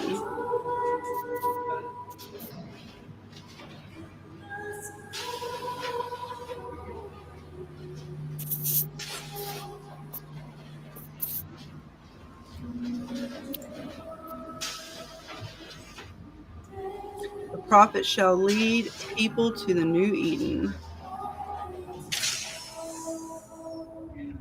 So there he is. And does he not look like our Kier leader who's going to lead us into the future?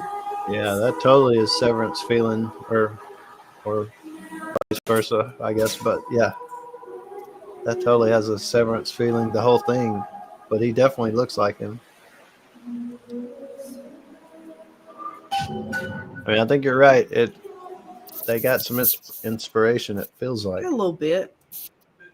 Just a little bit. Yeah, and like sure. that, I need to get some more clips and like actually from the game myself instead of trying to go through and find them, because it really, if you go through the game, you'll notice so much more. Interesting. Just the way the towns are set up, again, how they're using sort of this old vibe mixed in with new technology, but they can't really access it like the normal people. Everyone can't have access to it, but there's clearly, advancements. And then they get into, like I said, weird science there towards the end. The last one, that chick that you saw in the one clip where the roses and she's like, you're kind of trying to grab for, well, she is this quantum being. She is able to open tears, not just to past, future, present, but to basically other parallel worlds. And even the game kind of hints at that she creates these worlds from her tears. So like, every decision you make, you open a tear, you go through it. Now you've essentially created a whole new world. Right. But the kicker is that when she did this, the people who died in the original place you came from, if they were dead in that new tear, their minds could not process properly, and they would start with the headaches, the shakes, and nosebleeds, and they would like just be in this glitch between realities. So it was real weird. And they It was connected all the worlds together and all this stuff. It's a pretty good series if you ever want to go check out a kind of interesting, creepy game with some weird philosophies behind it. Is it like a? I'm not a gamer. Let's see here. A free world you can roam around in, or does it come down to like certain missions or a path? Yeah, I mean, like not everything is opened up. You kind of, I mean, you can kind of go around the sectors once it's fully open, but for the most part, you're kind of following along. Although it gives you like little mini options, but for the most part, like if you've got to access a place, it's probably closed off until you actually can get into it.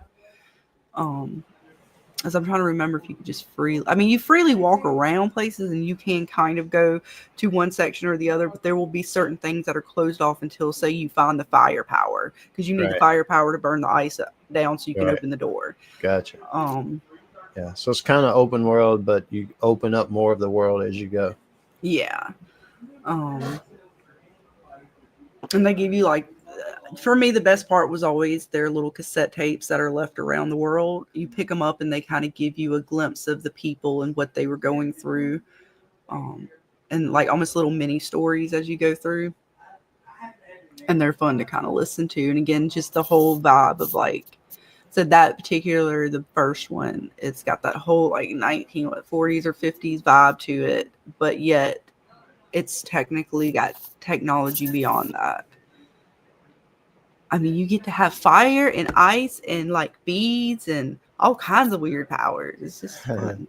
And then, of course, the people who take the item, right? Over time, they turn into what's called splicers, because you're reprogramming your genetics when you do this. Like when you take a hit, it's like your body freaks out and you're mutating your atoms. And Yes. so So in that one shot, it looked like something was just a heart beating inside a helmet or something. Yeah, that was their version of the Big Daddies in 3. It was like another world, so everything in it's slightly different from the original world of BioShock, but still, again, having the sort of different realities. That in that BioShock, I'm trying to remember what they didn't call them Big Daddies. Oh, what did they call them? But they were again sort of they didn't use them as protectors in that world, but they were there to help fix things around and sort of like free labor. Handymans, I think they called them handymans. And they were people who no longer in society like had a purpose or something like that. And so they would take they had like an audio tape of this one chicken talking about her husband and how like it was going to help him. And then she's like, oh, it's not my husband anymore. It's a monster. Yeah, they did some really freaky things to the people in BioShock. And the splicers got horrendous because, of course, they mutated and they got to where the atom became a drug and they had to have more. And so, and they went completely crazy, just like rambling about things. And they essentially would be all kind of jacked up looking and stuff like that. And then they had a weird doctor there, plastic surgeon, who tried to make people beautiful as he thought. So, beauty's in the eye of the beholder. And if you got a mad scientist, there's no telling what his ideal version of beauty is. And in that society, if you signed the contract and he said he was going to make you beautiful, he did not say what beauty was. So he got away with it in spades. That's crazy. That's crazy. So the main guy started it all. I mean, was it kind of like, okay, I don't like the government pretty much, and I'm going to go start my own town under the water, and it just went from there. So sort of that like spiel he gives you, like are you not entitled to the sweat of your brow? No, says the man in Washington. No, says So it's he was trying to get away from like government, religion, even like communist sort of ideology or socialist ideology, and have it what he thought was completely like I guess like a free society. There's actually a term for it, and it's like losing my brain right now because it's based off of actually a real like theology or whatever. There's actually a lady, God, I have to like. There's so much into it when you get into the story, and then if you watch some of the videos where people have actually really dived into it, it's creepy, but it's like it makes sense at first. It's like one of them, ideologies where on paper it sounds good, in practice not so much. Right. But again, I'm gonna try to get some more parallels because I'm, as we go through the seasons and the rest of this season of Severance, because I'm starting. The more I've been watching through BioShock again, I'm like, okay. And I really want to get the posters, but when I'm trying to get the clips, they're mostly of like, the audiobooks and stuff like that. And I'm not getting like good shots of those. But I know if I get the game again, I can walk through and just get the moments a little bit better to highlight some of that stuff. Because there's like propaganda posters all around, kind of encouraging you to take the Eve and do all these different things. So the propaganda posters or are they from all one source, or the different groups doing their own different propagandas? So originally, I want to say it's all from one source because it was almost like a committee of sorts or a council. But as things broke down, then you start to see other propaganda pop up. That's not like the normal propaganda. I know in the second one, you start seeing a whole bunch of creepy stuff from, oh God, what was this? One chick that kind of takes over because you end up killing the main guy in the first one, Ryan. Yeah, was it Ryan, dude? The phrase "would you kindly" is implemented for you to basically do stuff through the whole game. You don't even realize it at first, but eventually you're starting to just, dude's controlling you. So he goes in there and says, "Would you kindly kill Andrew Ryan?" And so you end up killing him with a golf club at the end of the game. So essentially with him gone, and you end up killing this other dude, I think his name's Fontaine in that one. He was the guy that was controlling you. Once you kill those two main guys off, that's even more decline of the society, because now like basically the only one left is this crazy chick who tries to get everybody to kind of follow her sort of theologies and stuff, and she goes heavy on the religious sort of cult like type deals. And she was working with the little sisters, and I think she ends up creating the Big Sister program, which turns the little sisters into basically like the big daddies. And they start putting up little posters all over kind of in support of her and sort of what they're going for.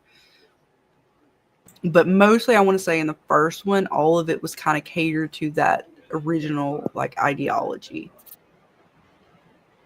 What's up, Susie? It definitely mirrors Severance a little. You can see the inspiration. Yeah. It's there. Like I said, oh God, I cannot wait. I'm gonna have to re-download the game hopefully this week, because especially like this one behind them, this little image with this dude, like just that style right there, it just screamed to me BioShock. Yeah. And like I said, I'm gonna get some more information or clips for it, some better ones, because I'm sure we're gonna see lots more propaganda and weird Kier stories, lots of campfire stories, and it's funny they played taps when you walked out. It was like MIDI music, playing taps, and during that little animation there. Right. God, everything about this show is just this creepy, and then not knowing what is down in the damn elevator, and poor Mark. I don't even. They've screwed this man up so bad. I know, it's almost to the point where I don't know if. I mean, I do want to know, but do I want to know what's down there? Right. I want to know. I can't wait to see where they're going to take it.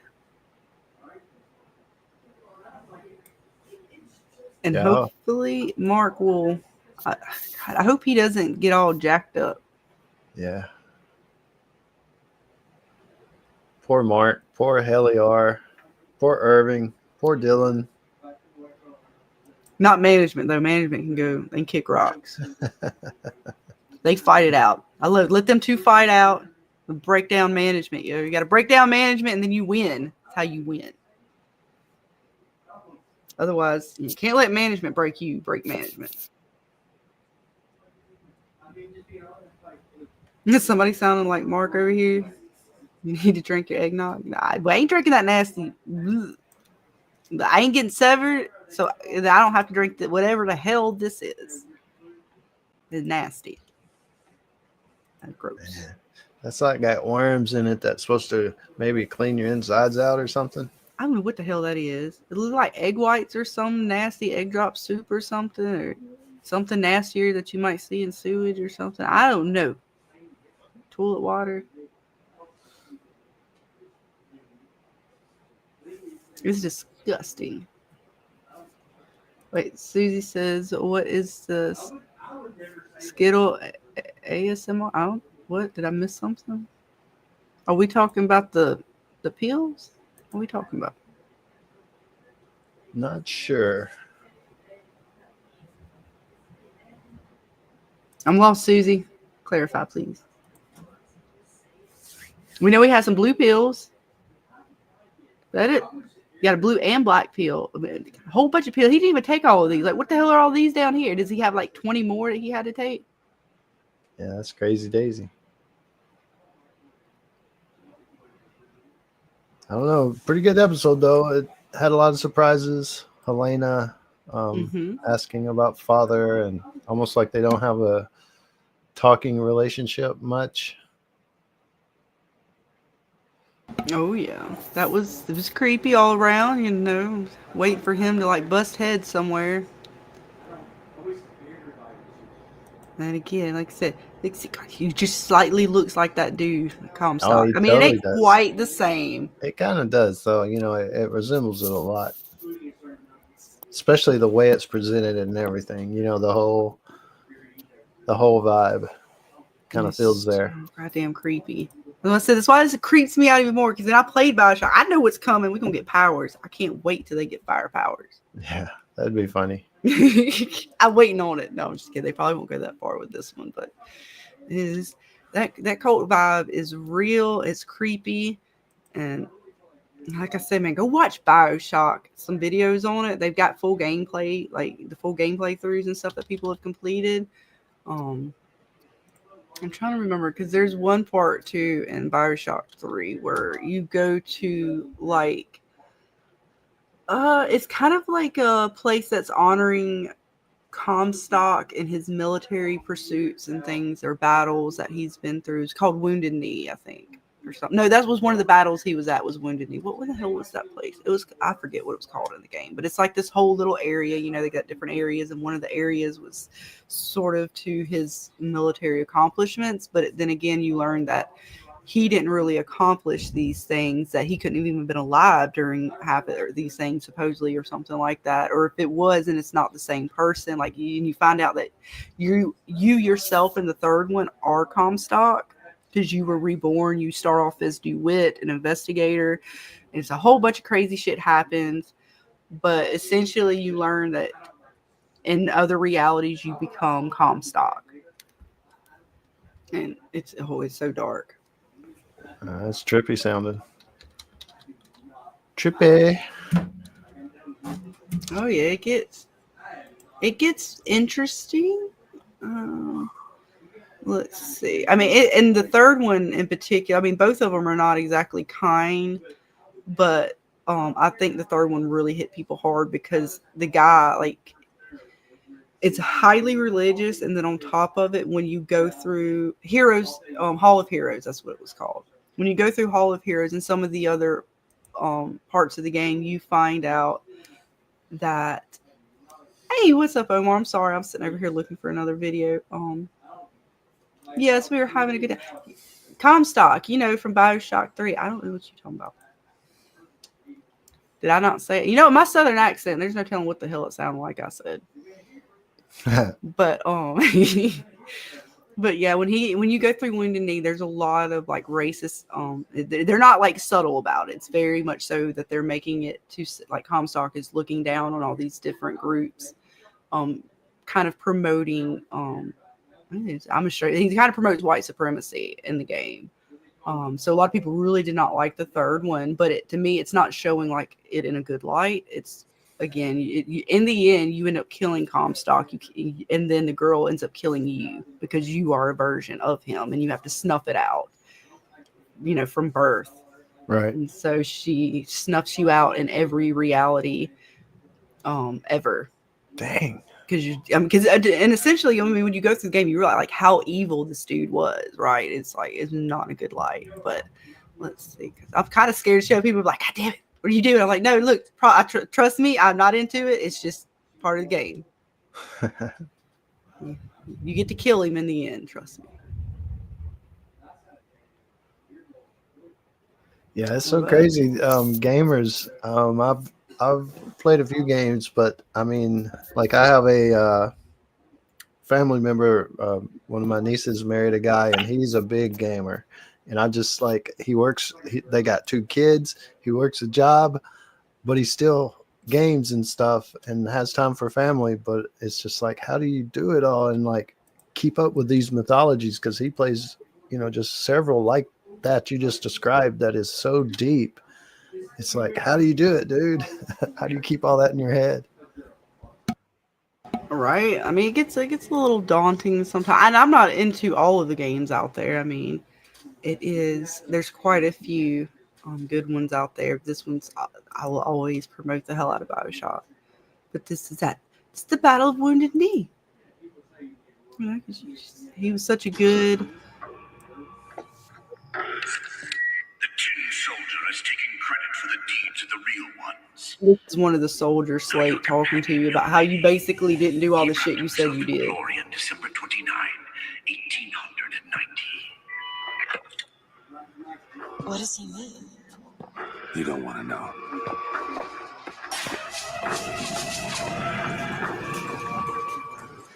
It gets so creepy, though. Trust me, it's creepy. This one, honestly, the third one's not as creepy as the first one. This one's just more like just bad in general.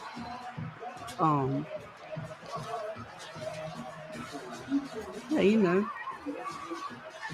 all the propaganda basically making it as if he was this hero who saved everyone and battled out the Indians and Native Americans, and they were all evil and he was good. Our prophet, the hero. With hue and cry, with hatchet red, they danced amongst our noble dead. But when our soldiers took the field, the savage horde could only yield.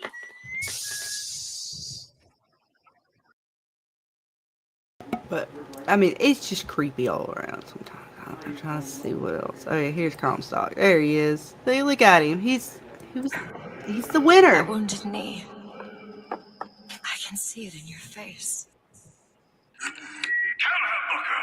Tell her, Booker. Trode that battlefield like the heroes of Sparta. I still hear the screams. It's Comstock. Here's the soldier I spoke of. The kind of man You get firepower, so that's my favorite. So see, this is what we get to look forward to in Severance, yeah. I'm just kidding. Get some good firepower. You never know. It could be one of the levels below. I mean, I wish. Power level where you get powers. Oh yeah, or you guys check it out, man. I'm serious. Oh, it's good. I get to show it off right now because it slightly reminds me of Severance. I mean, BioShock is a little bit crazier, but it's got some subtleties there.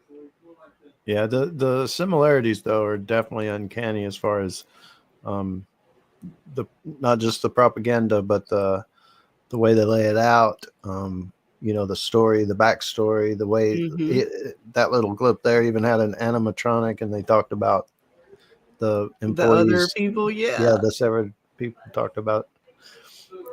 So yeah, it's crazy.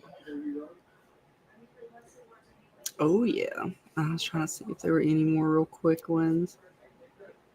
I'm just going to show the whole thing. I don't know if it's going to be too long. But yeah, like I said, I'm going to try to go back through and get some more of these a little bit better. Oh, it's so creepy though when you actually get into like this one. To me was creepy, but not as creepy as the first one.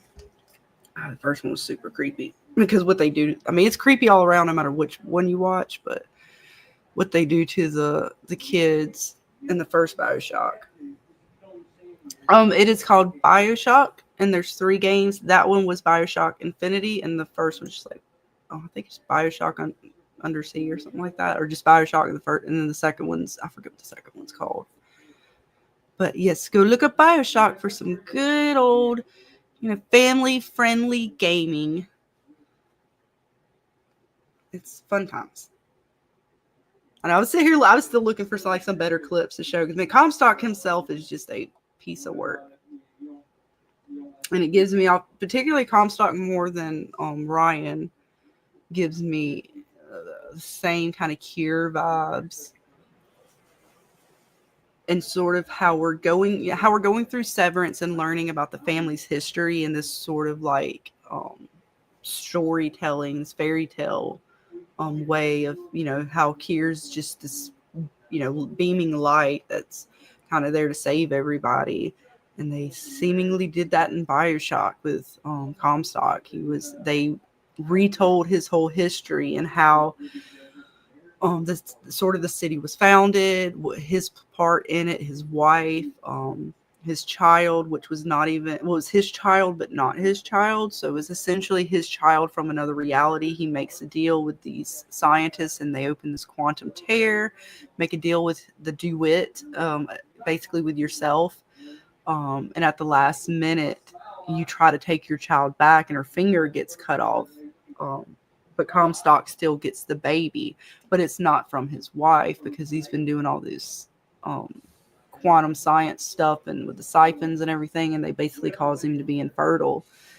But he still, in order for his prophecy to be upheld, he still needed a child. So it was weird. Severance is weird. It is indeed. And yes, they were talking to the movie, and possibly, I don't know if they ever did talk to the TV series. The movie, I think, is still in talks or in works. They keep teasing us with it. I don't know where they are with it. I want to say they're still working on it. But yeah, I did hear about that as well. I wish they would, until I saw Halo's TV series, and then I was like, no, never mind, don't touch my BioShock. You ruined my Halo, don't touch my BioShock. But yeah, so like I said, there's Comstock and his soldiers and their fucking propaganda shit. And this creepy bitch here. Yeah, she's creepy. I don't want no part of her. I want no part of her. She's interesting. It's interesting, not just, her as a character is interesting, but the way she talks to the board, she's the in-between, and it makes us question, is the board real? Are they on chips?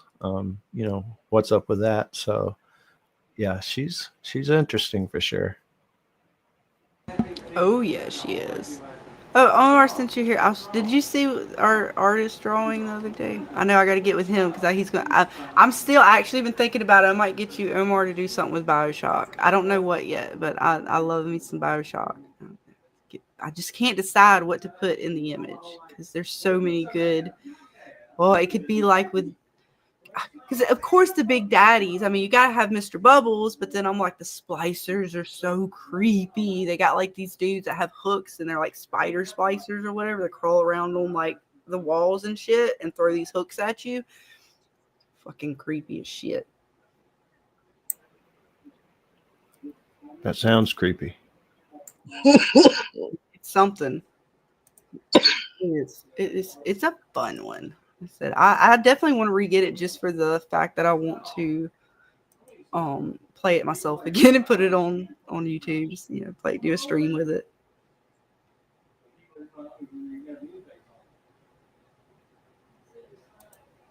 Who ate Irving's ear? I believe it was Dylan, right? Wasn't it Dylan? He's the one that got the ear. Yeah, it was Dylan. He got to eat on the ear. He didn't quite eat the ear. He ate around the ear. To be fair, he didn't. I don't think he ate the ear in its entirety.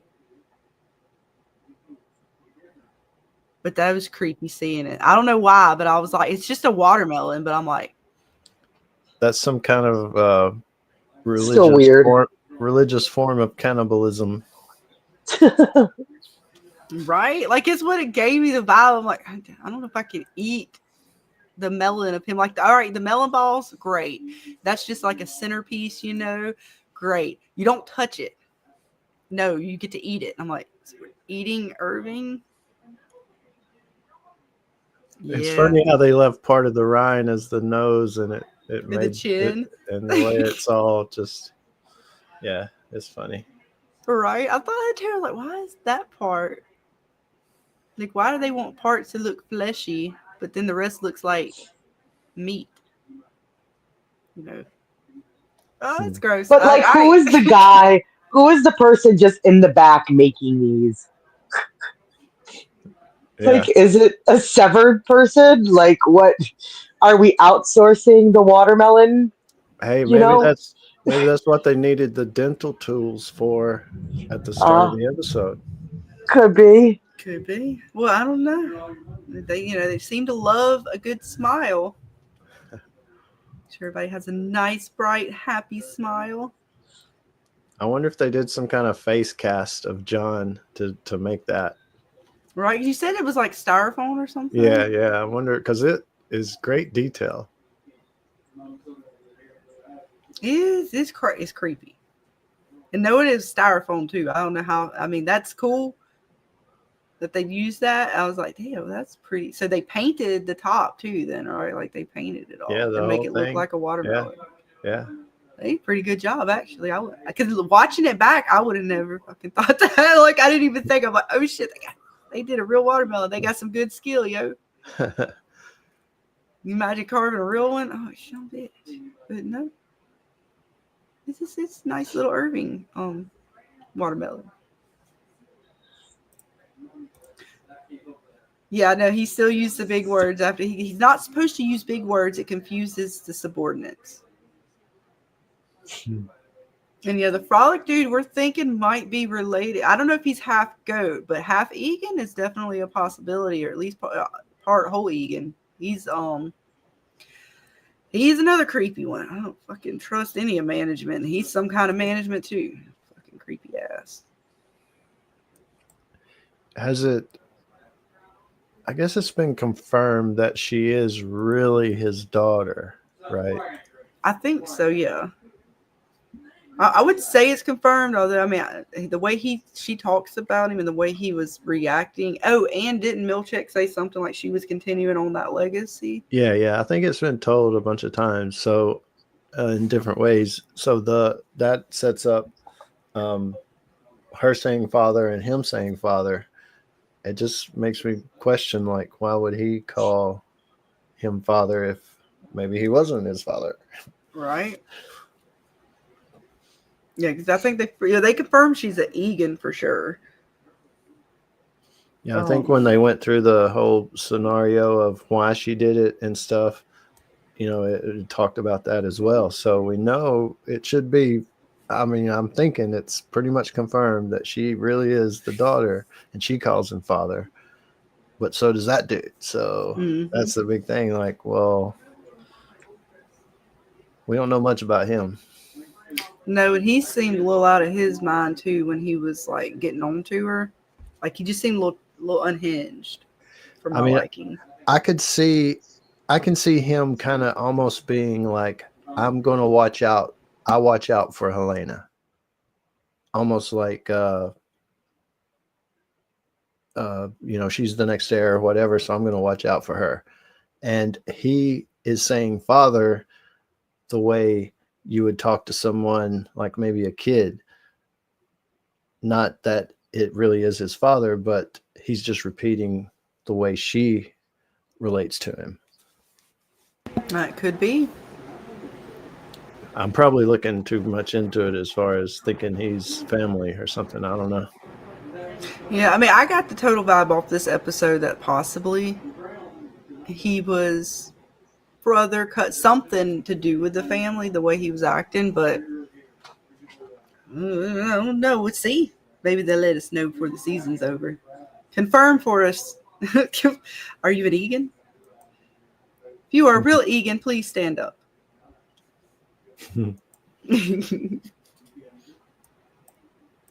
Yeah, I think there's a theory out there that thinks that Miss Wong is Mark and Gemma's daughter. I don't think that.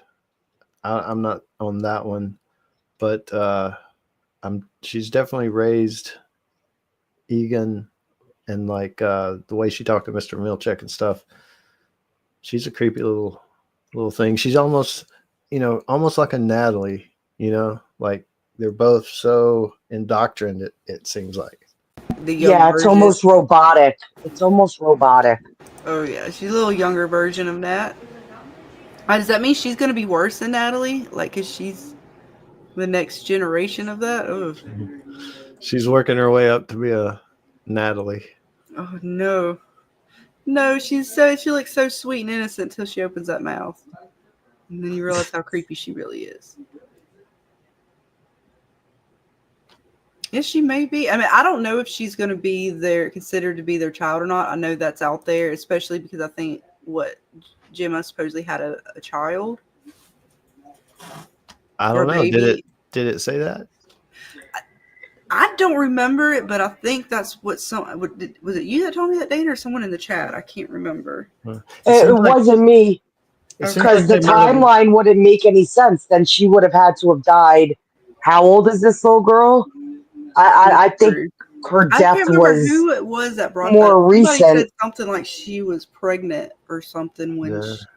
but I I don't think, remember that. And I think that was what I thought where the that theory was coming I from. think his sister was asking him, like, did you and Jim ever talk about it or something? And they had a little conversation about it in one episode.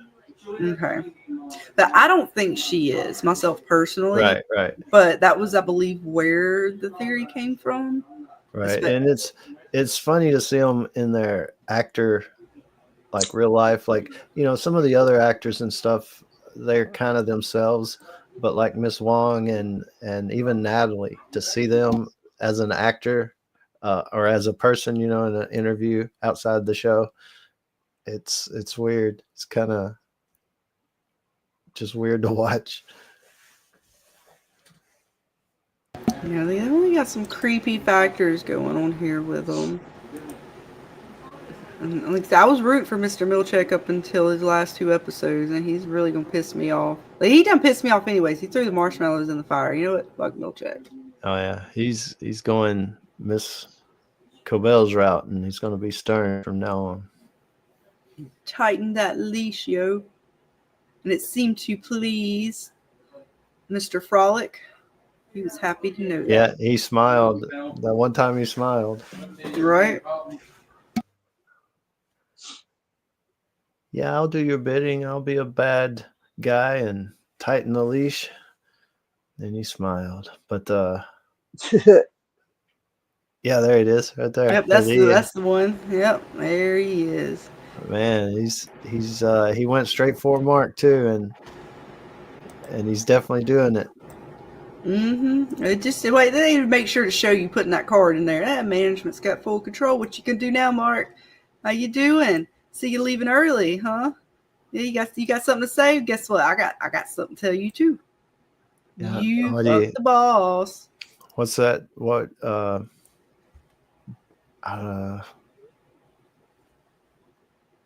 Is it bribe? I'm not coming up with the right word all of a sudden. Yeah, it happens to me all the time. I feel bad. But yeah, he's got something on him, so he's like, be a good boy, or I will tell Hilly R that you raped her, or whatever he's gonna say. God, the way he said it though, he was like something about, it was with Helena Egan and stuff like, ooh. Yes, and I'm aware what I did now that I know that it wasn't her. Bastard. This is just really screwed up. They definitely wrote that situation in a way where it's like makes you feel for him. And then look, Mark was all full confidence, kind of like showing Milchek up, and Milchek comes in real close with that information, and Mark's like, the fuck? Oh, this is like, how did you know?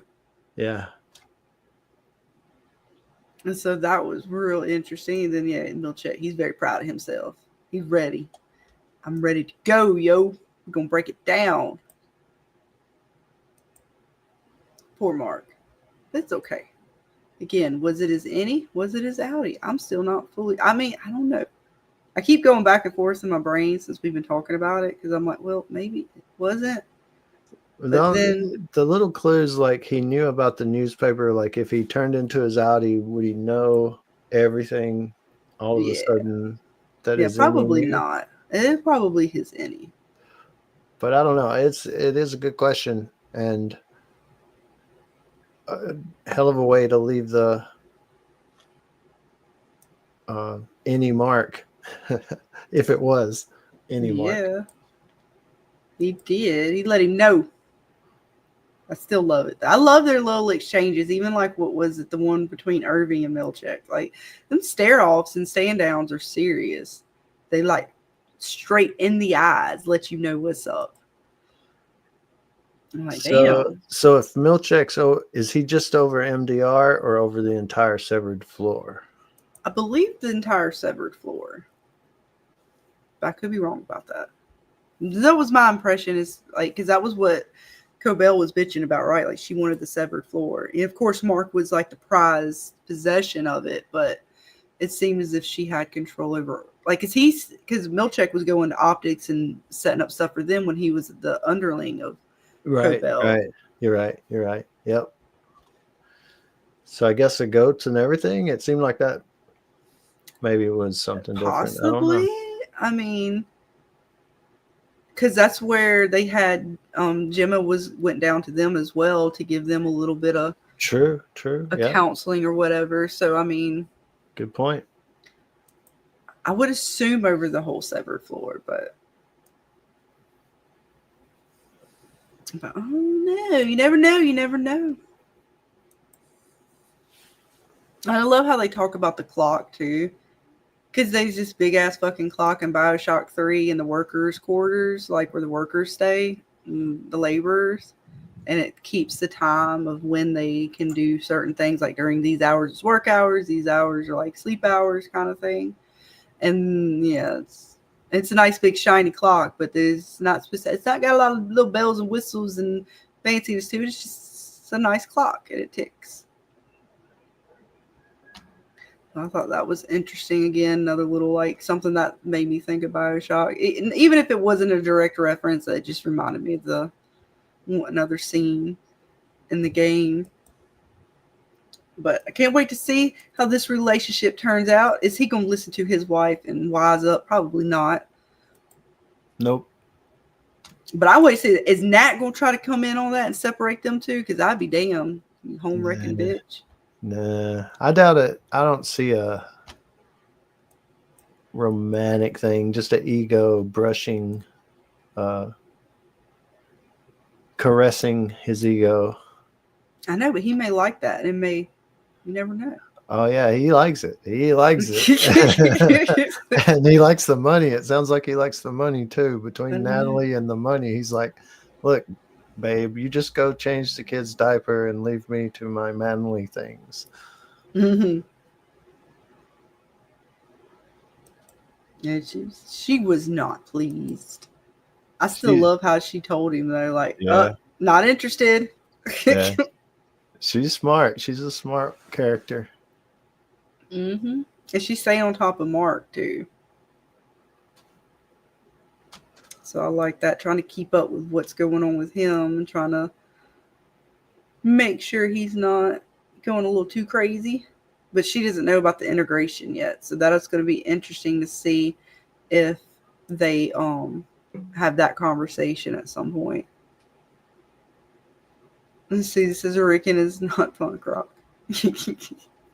Poor Rickon. He's trying to make a name for himself. Maybe just not in all the right places. No, go back to your crazy book club. You were safe there. Outside of Lumen's reach.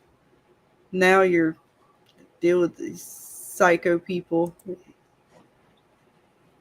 The fact that he was cool with Natalie, like, she gives me such creepy ass vibes that I could not, even if she was being nice to me and like making my ego feel good, I still wouldn't want to be around her.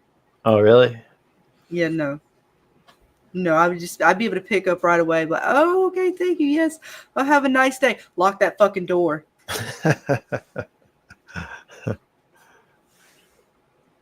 I don't know. I guess if depends on what she's talking about. Mm-hmm. I guess. I mean, if you're willing to accept that and let her bribe you, go for it. How much is your soul worth, really? I don't know. I don't know. I'm like, look, I love money just as much as the next person, but that cost right there might be just a little bigger than you think. I don't know. I don't know. I mean, this is what you're buying But, into. look, the price of eggs. Here's my soul. Just Like take you it. said, the price of eggs. Just take it. Take it. I can't afford to live anymore. Yep. Well, Lumen provides. Yeah, they can just 3D print you some eggs, or they may have a chicken floor.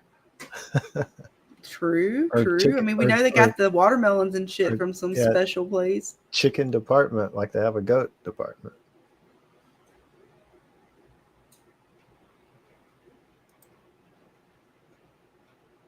I think when she called them animals, I think she was talking about like the severed and the fact that they don't see them as human. Even our girl here kind of alluded to that on Miss Wong, saying that they didn't need that bereavement sort of package because that would make them feel more human or something along the lines. So I don't know. I don't think they're half goat people yet. Now, maybe management that we can't see may be in the goats. That's a theory. But I don't know what's with the goats, because again, the goat I think represents malice or something like that. I don't know if maybe they put their malice in the goats and kill the goats. I don't know. It's very strange and awkward behavior they got going on here.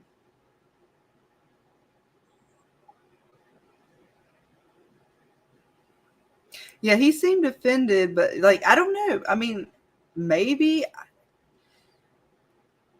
to be fair said, I don't know. It's possible, I guess. I mean, it could be. Yeah, I mean, he's Frolic, which I question if he was one of the kids. Do each just the Egan's children, are they supposed to represent these different tempers as well? Or is that like the temper he most has to get rid of when they do whatever it is that Helena did to sort of balance out her tempers? What's up, Debbie? Glad to see you hanging with us.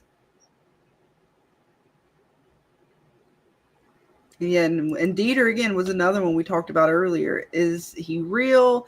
Was he an actual twin? Was he completely made up? Or, as we were saying earlier, James was saying, was he basically a part of Kier, like one of the parts he wanted to shed? So to shed Woe, he chose Dieter as that sort of personality to shed.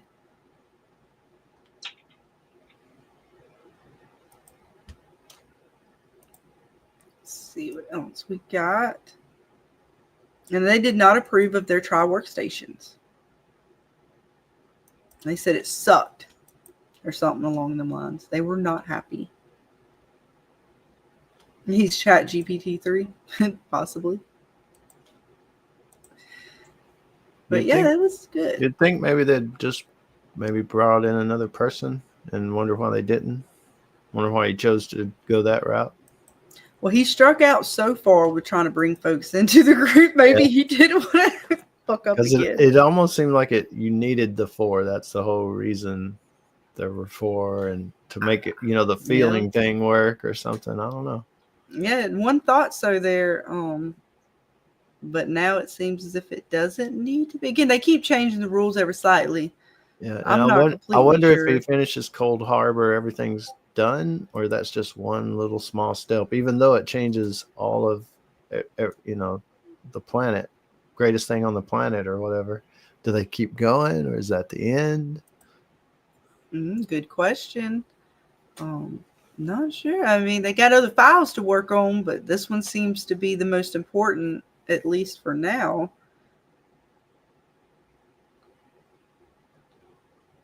It's possible. They could be the one that matters most.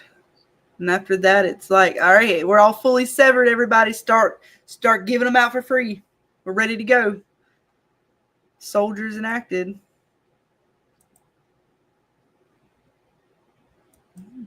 Not sure. But yeah, poor Mark. Can't even look at her anymore. Don't want to have shit to do with her. Don't trust her. Don't know if she's even her. Can't tell the difference. Yeah, I totally felt sorry for Heliar. I understand. It's understandable from Mark, but still. Well, he's probably too like so uncomfortable, like because not only does he have all that going on, but he does know that he had sex with her, and he's like how would you even go about that conversation? I mean, he's going through a bunch of crap on his own for sure. All the characters are, I guess, but yeah, Heliar, the innie. I mean, she's basically nothing, like because her outie considers her nothing. That's just she's in a bad spot. Yeah, she's basically fully like a slave. I mean, because the real Helena doesn't care for her, doesn't thinks they're all animals and doesn't want to have anything to do with them at this point. Yeah, and now the few friends she had made are against her because of Helena, and it's just a worse spot from the terrible spot she thought she was in before.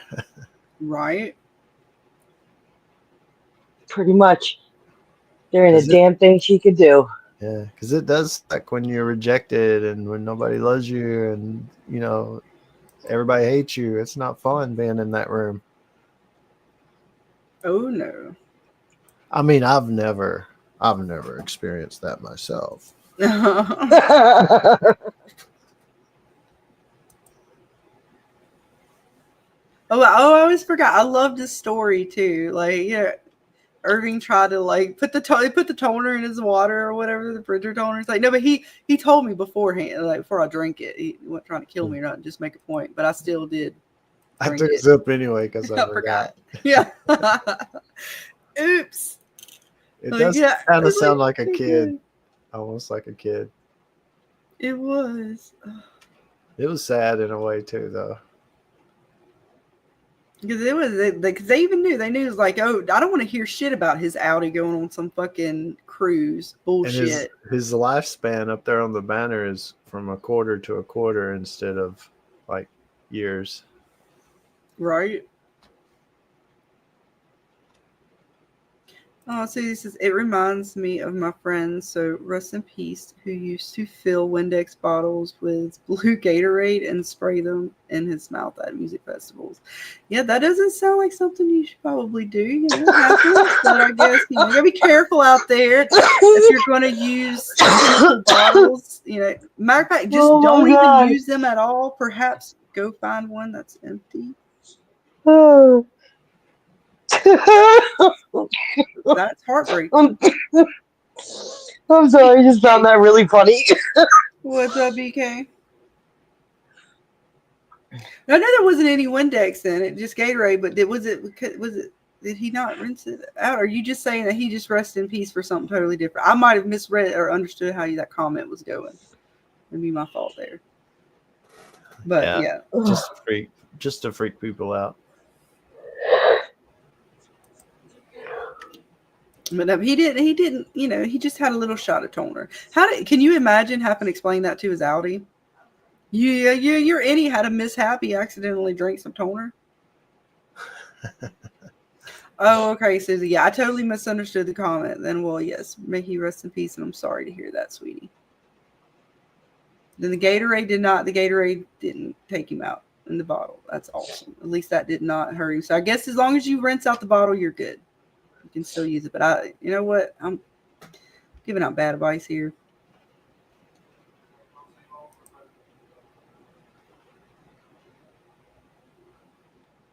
Yeah, I mean that would be kind of wild as shit to see somebody spraying Gatorade with Windex bottle. That would be a sight, for sure. Hey, golden child, what's up, hon? But yeah, it was a pretty good episode all around. I like it. It was sort of a stepping stone one for me, but they still gave us so much to sort of answer a few little things and get us set up for sort of something to come in the next couple episodes. Got 5 more to go. Halfway through. Looking good so far. I'm trying to remember all the other little things, if there was anything else to point out. Again, favorite part, incorrect use of paper clips. What about you, Dana? What was your favorite part of the episode? My favorite part of the episode? Trying to think.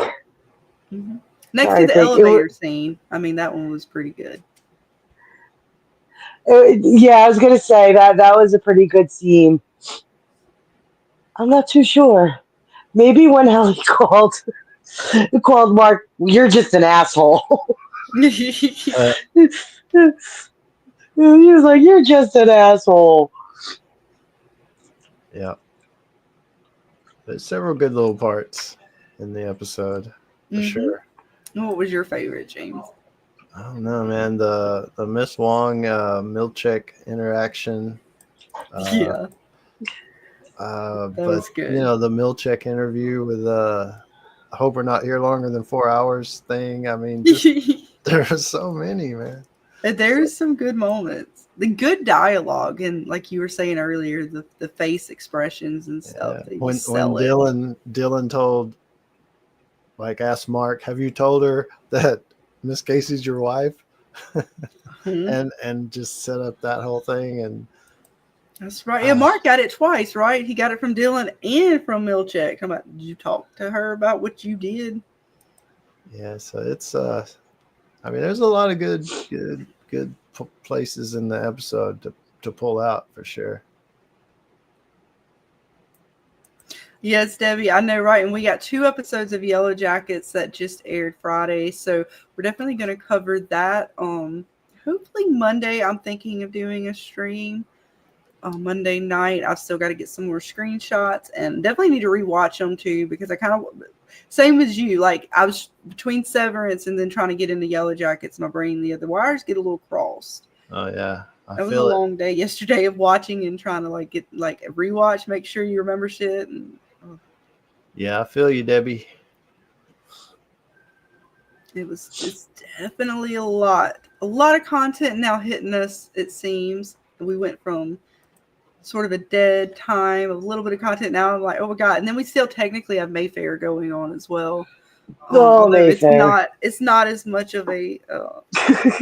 Oh, Mayfair. Not as taking up as much real estate in my brain as the other 2.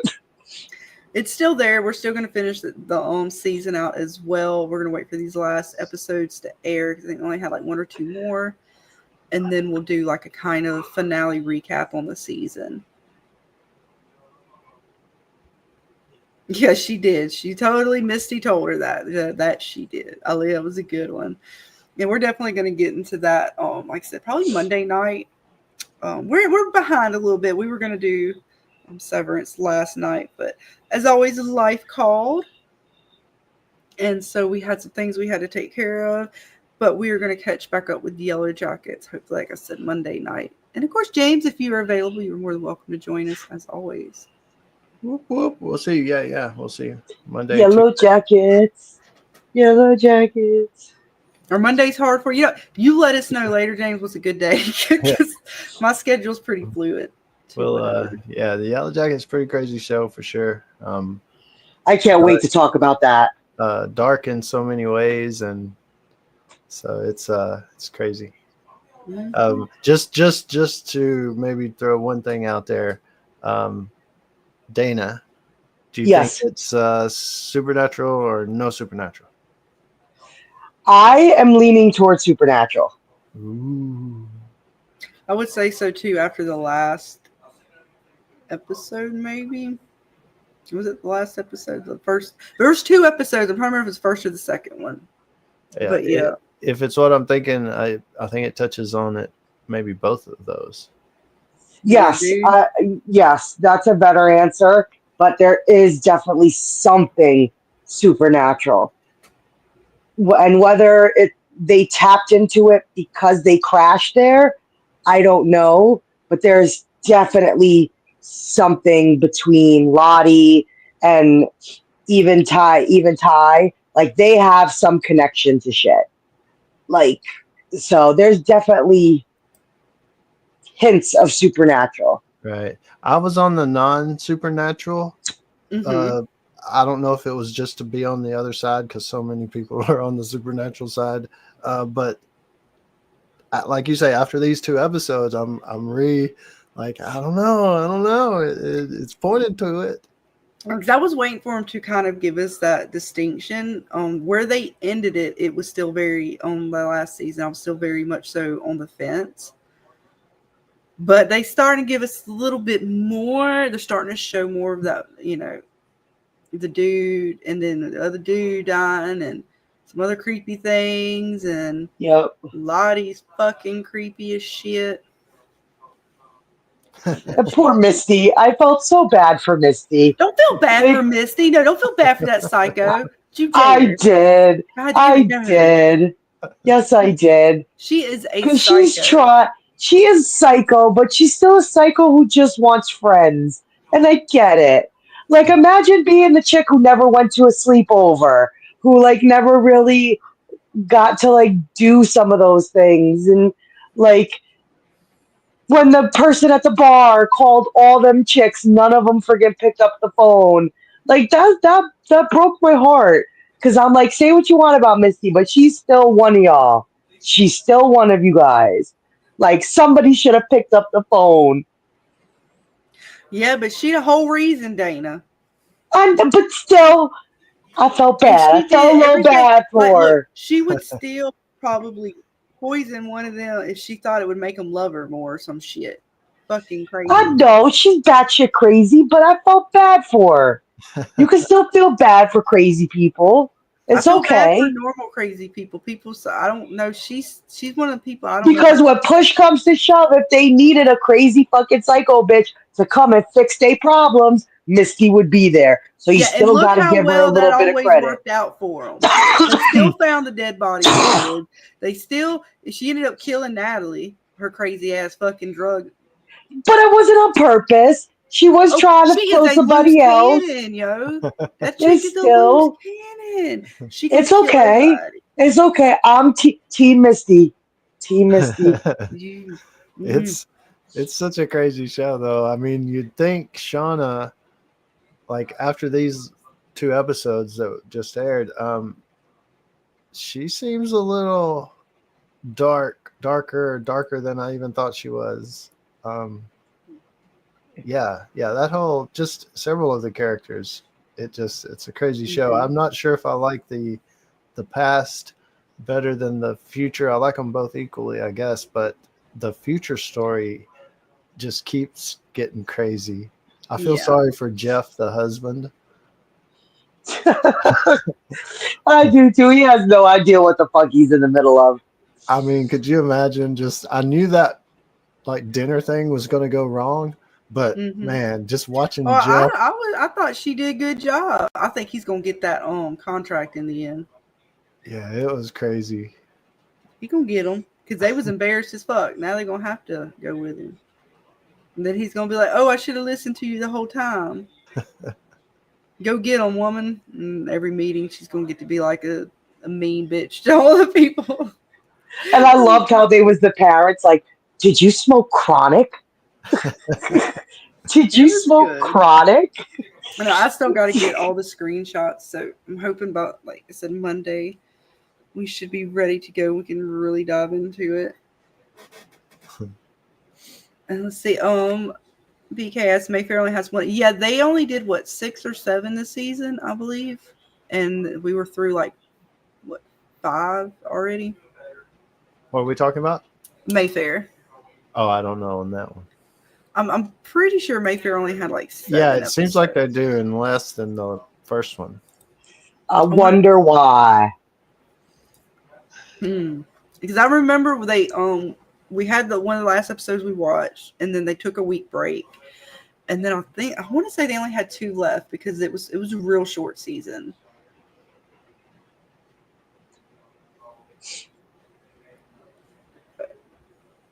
We're trying. We're trying with Mayfair.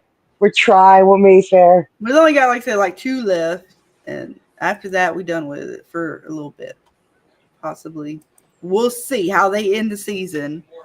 I saw like something they put on Twitter or whatever. And it did show some chick in a veil or something. So I guess it's going to get his bride. I don't know. All very, very, very strange. Yeah, we'll see. But I can't wait to talk about Yellow Jackets. Oh yeah, we're gonna get into it. Like I said, I got to rewatch the episode as well. I watched both of them, and got a good gist of them. But I didn't even expect the 2-episode release, so that threw me off too. I'm like, dang it! So I got to really make sure I get into them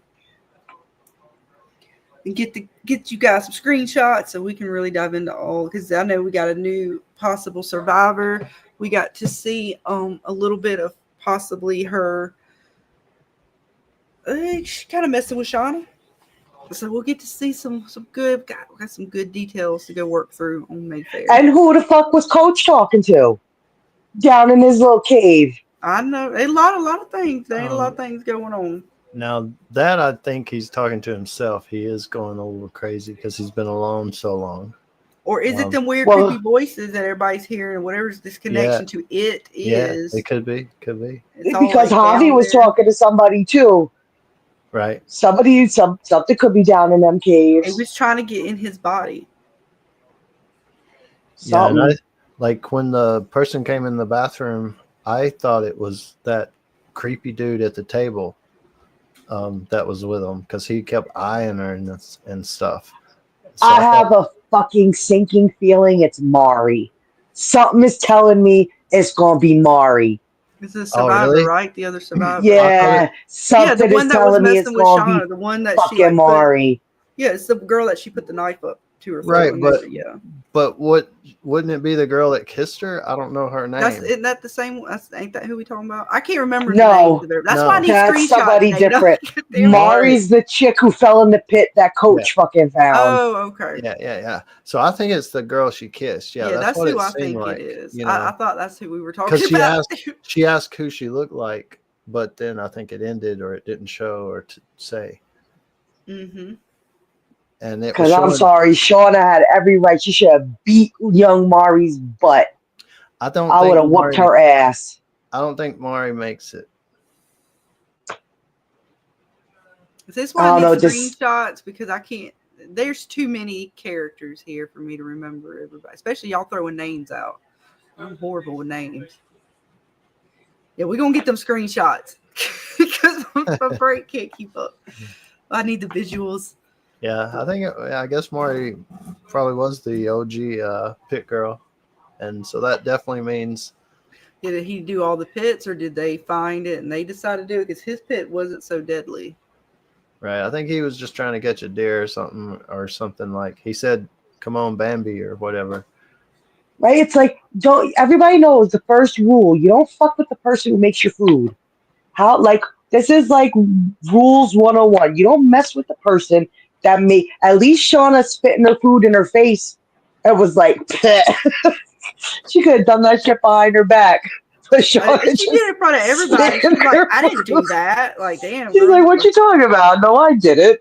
Shauna's turning out to be quite the meanie. Like, she's a lot darker than I thought. Yeah, that's just cruel, man. I mean, to be fair, she went through probably a little, I wouldn't say more, but the trauma of her child definitely was not an easy thing to have to deal with, eating your friend and everything. So, yeah, Shauna's, she's pretty fucked up in the head out there. Like the coach was the best. What do you think I wanted to kill you guys because you guys ate Javi? I was dying.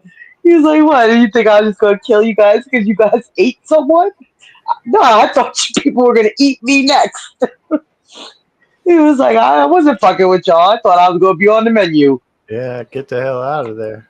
All right, so we're getting 8. I thought it was. Is that Mayfair? Is he talking about Mayfair? Yeah. So we got 3 more to go then. I thought it was 2 more.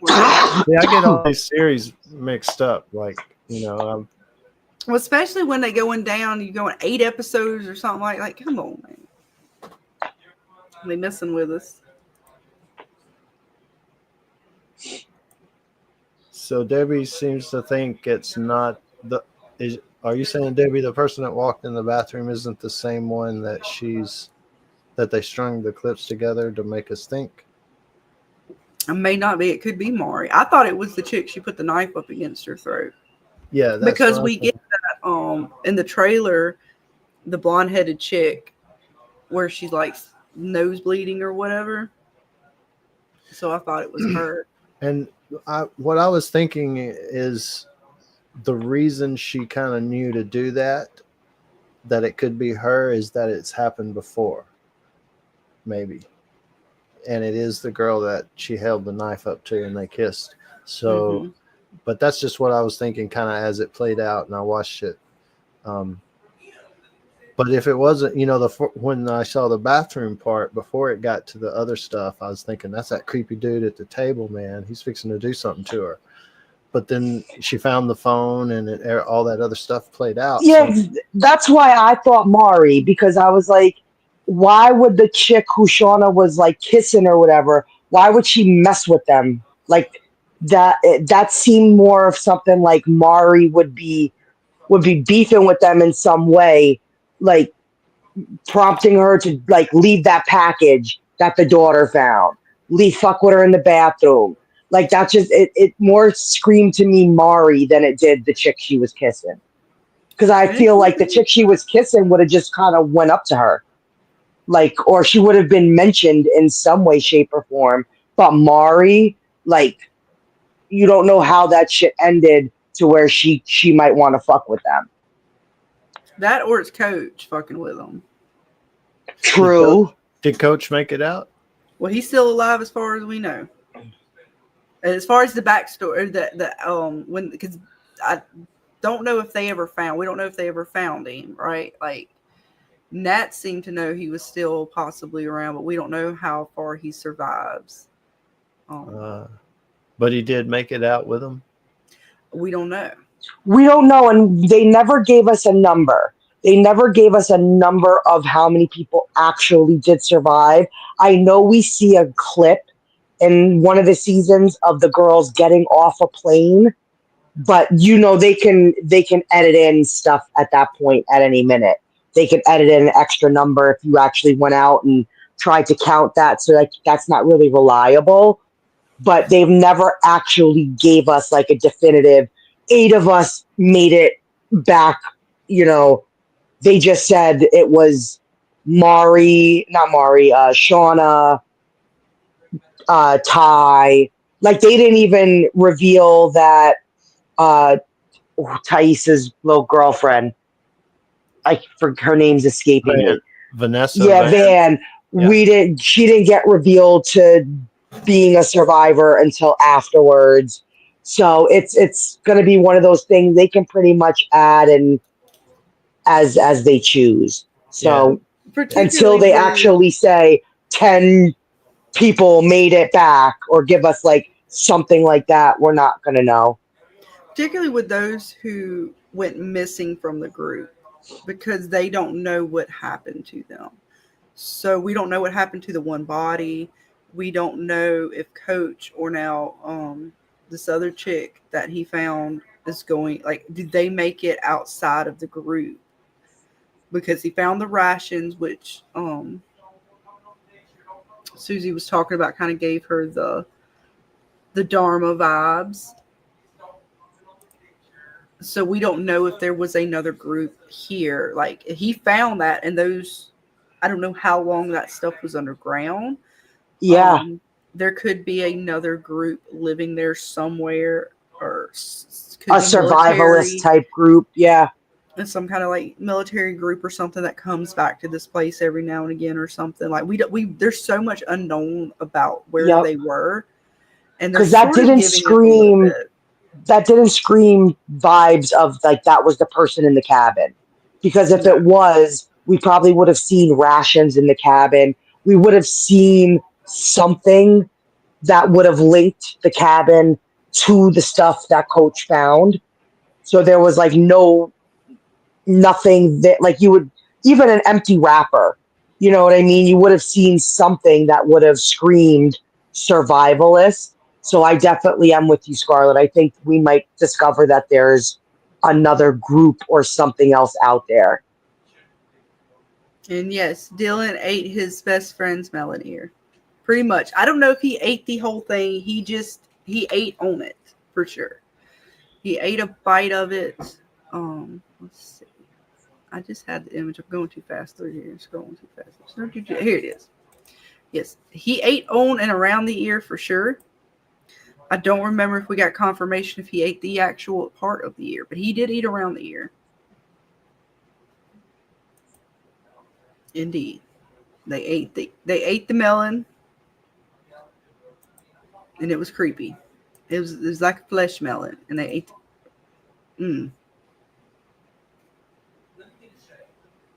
I don't know. He could have put it in his pocket for later. I'm not sure.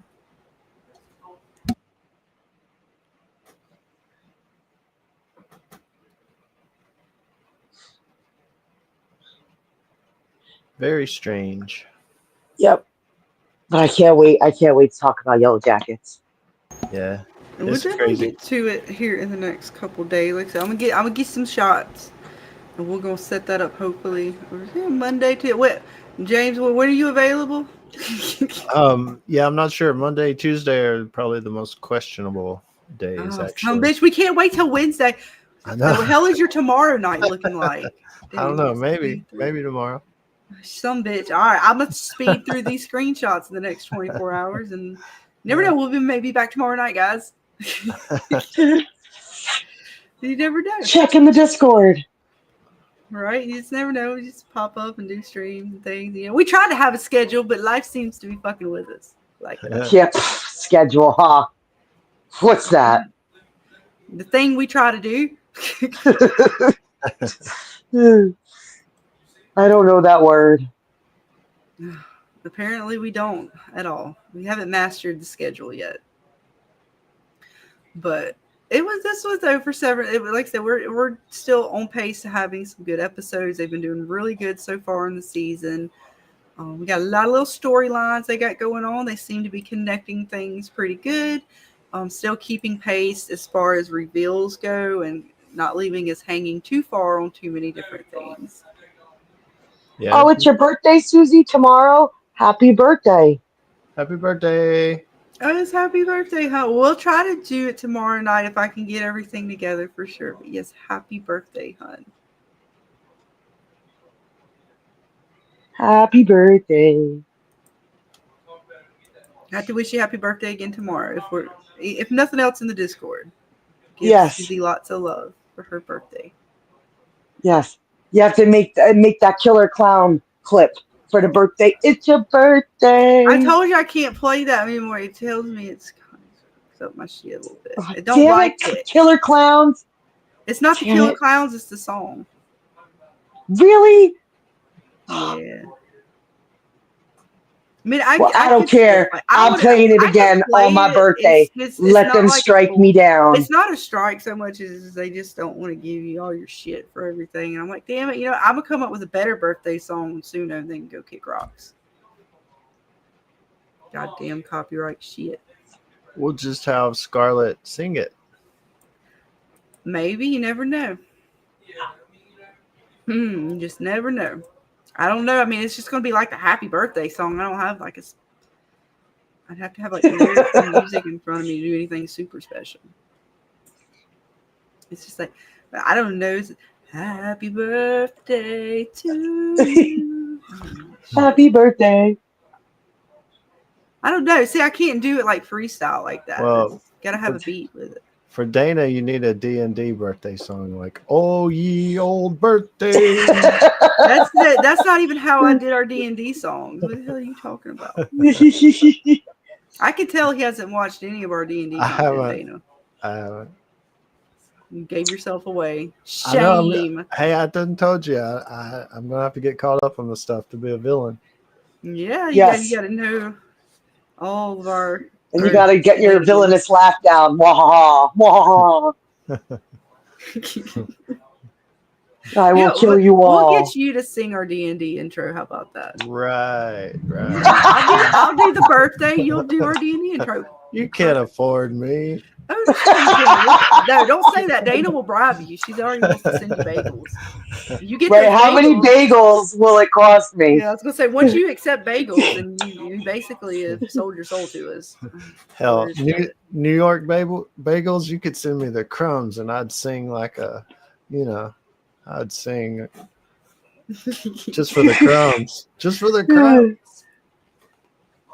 That's it. Yep. Sell your soul for bagel. There you go. Right? Those some good bagels. That's some good bagels. They were actually pretty good. Right? Have some good bagels. They say we're good because I'm not gonna lie. I normally get the ones you get from Walmart and they're all right. They're bagels. I can't usually eat through a whole one of them. Like half a bagel, and I'm good. Dana's ate. No, I'm telling you, when it comes to bread and stuff like that, it's our water. There's something in our water that just makes bread and doughs and all that stuff just better. Yes, that's right, Susie. They offer you ham and expensive wine. Run. We haven't quite gone that far yet. Not quite. Or we haven't quite given out pineapples either, like Severance does. So see, we're not as evil. Yeah, bagels. Bagels aren't evil. They're carbs. Can't be evil. This watermelon here. That's evil. Made out of styrofoam too. They tricked you. It ain't even real watermelon. It's crazy, man. I should do that. Like plan that for my funeral. Like go pay some watermelon carving company. Now, when I die, this is what needs to happen. Who gets your ear? I don't know. Who gets your ear? You gotta stipulate everybody gets a slice there. No, I hope they refuse to eat me. Like they start handing out slices of watermelon to see who eats it. They'd probably be more like playing pinata with it. Oh God. A lot of places do that, Debbie. There's places even like around in the United States that import water from New York just to make their pizza. Oh shit. That's crazy. Nice. Yeah, it's something about our water that just it makes pizza doughs and like pastry doughs and bread. It's something with our water. Oh man, I always thought it was just my cooking, but as you're saying, it's the water. Yeah, that's why everybody's food sucks. You just don't have proper water. No, yeah. Well, we're one of the only states that our water actually comes from the mountains, and it actually gets like funneled to like New York and everywhere down here. It comes from the Catskill Mountains, and it's actually spring water that comes through, and it's hardly even treated. Like it's just something with our water that is nice. It makes it just really good. Like I could go to my faucet and just drink the water without even having to like filter it or anything, because it's like naturally like being taken down from like the mountains. Nice. And they run it to all the city and like all of like my county and everywhere.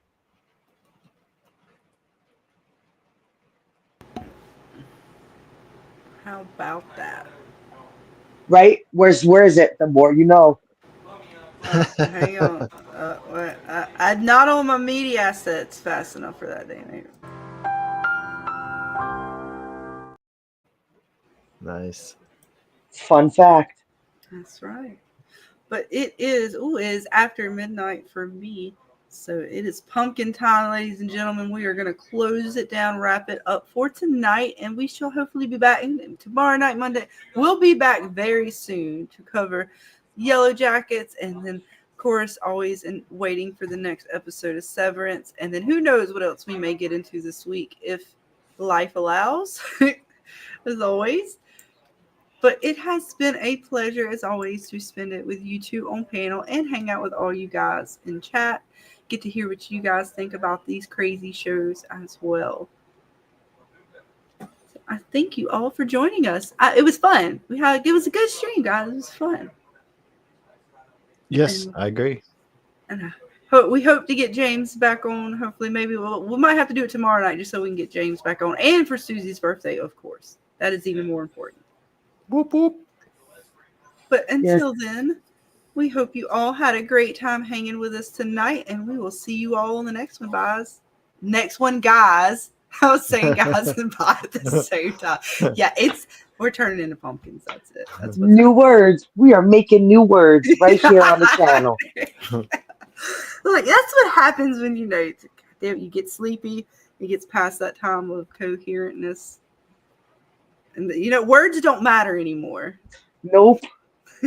Not for us. But until then, guys, have a good night. And we'll see you all next time. Bye, guys. Bye. Paint me a scene, city in color, the way that you see, the way you see it.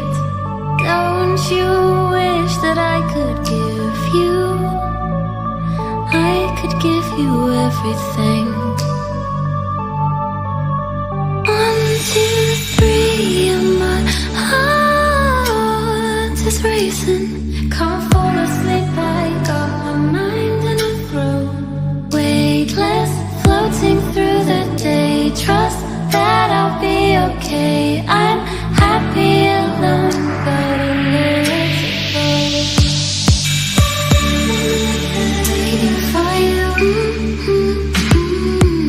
Wait until you realize. Waiting for you. Wait until you realize. If you wanna run ahead, I'll meet you where the water meets the earth we cling to. If you wanna find the edge, I'll come too. I could run around this world all day with you. I could show you this world around you. Through my eyes, my whole view. The place I love, the place I cling to, cling to, place I cling to, cling to, cling to.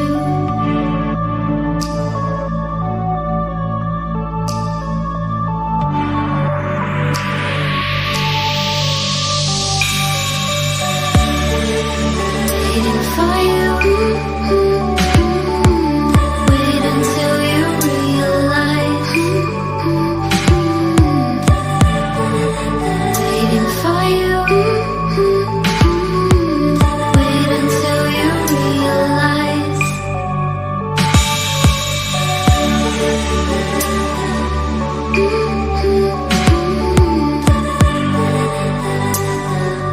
Mm-hmm.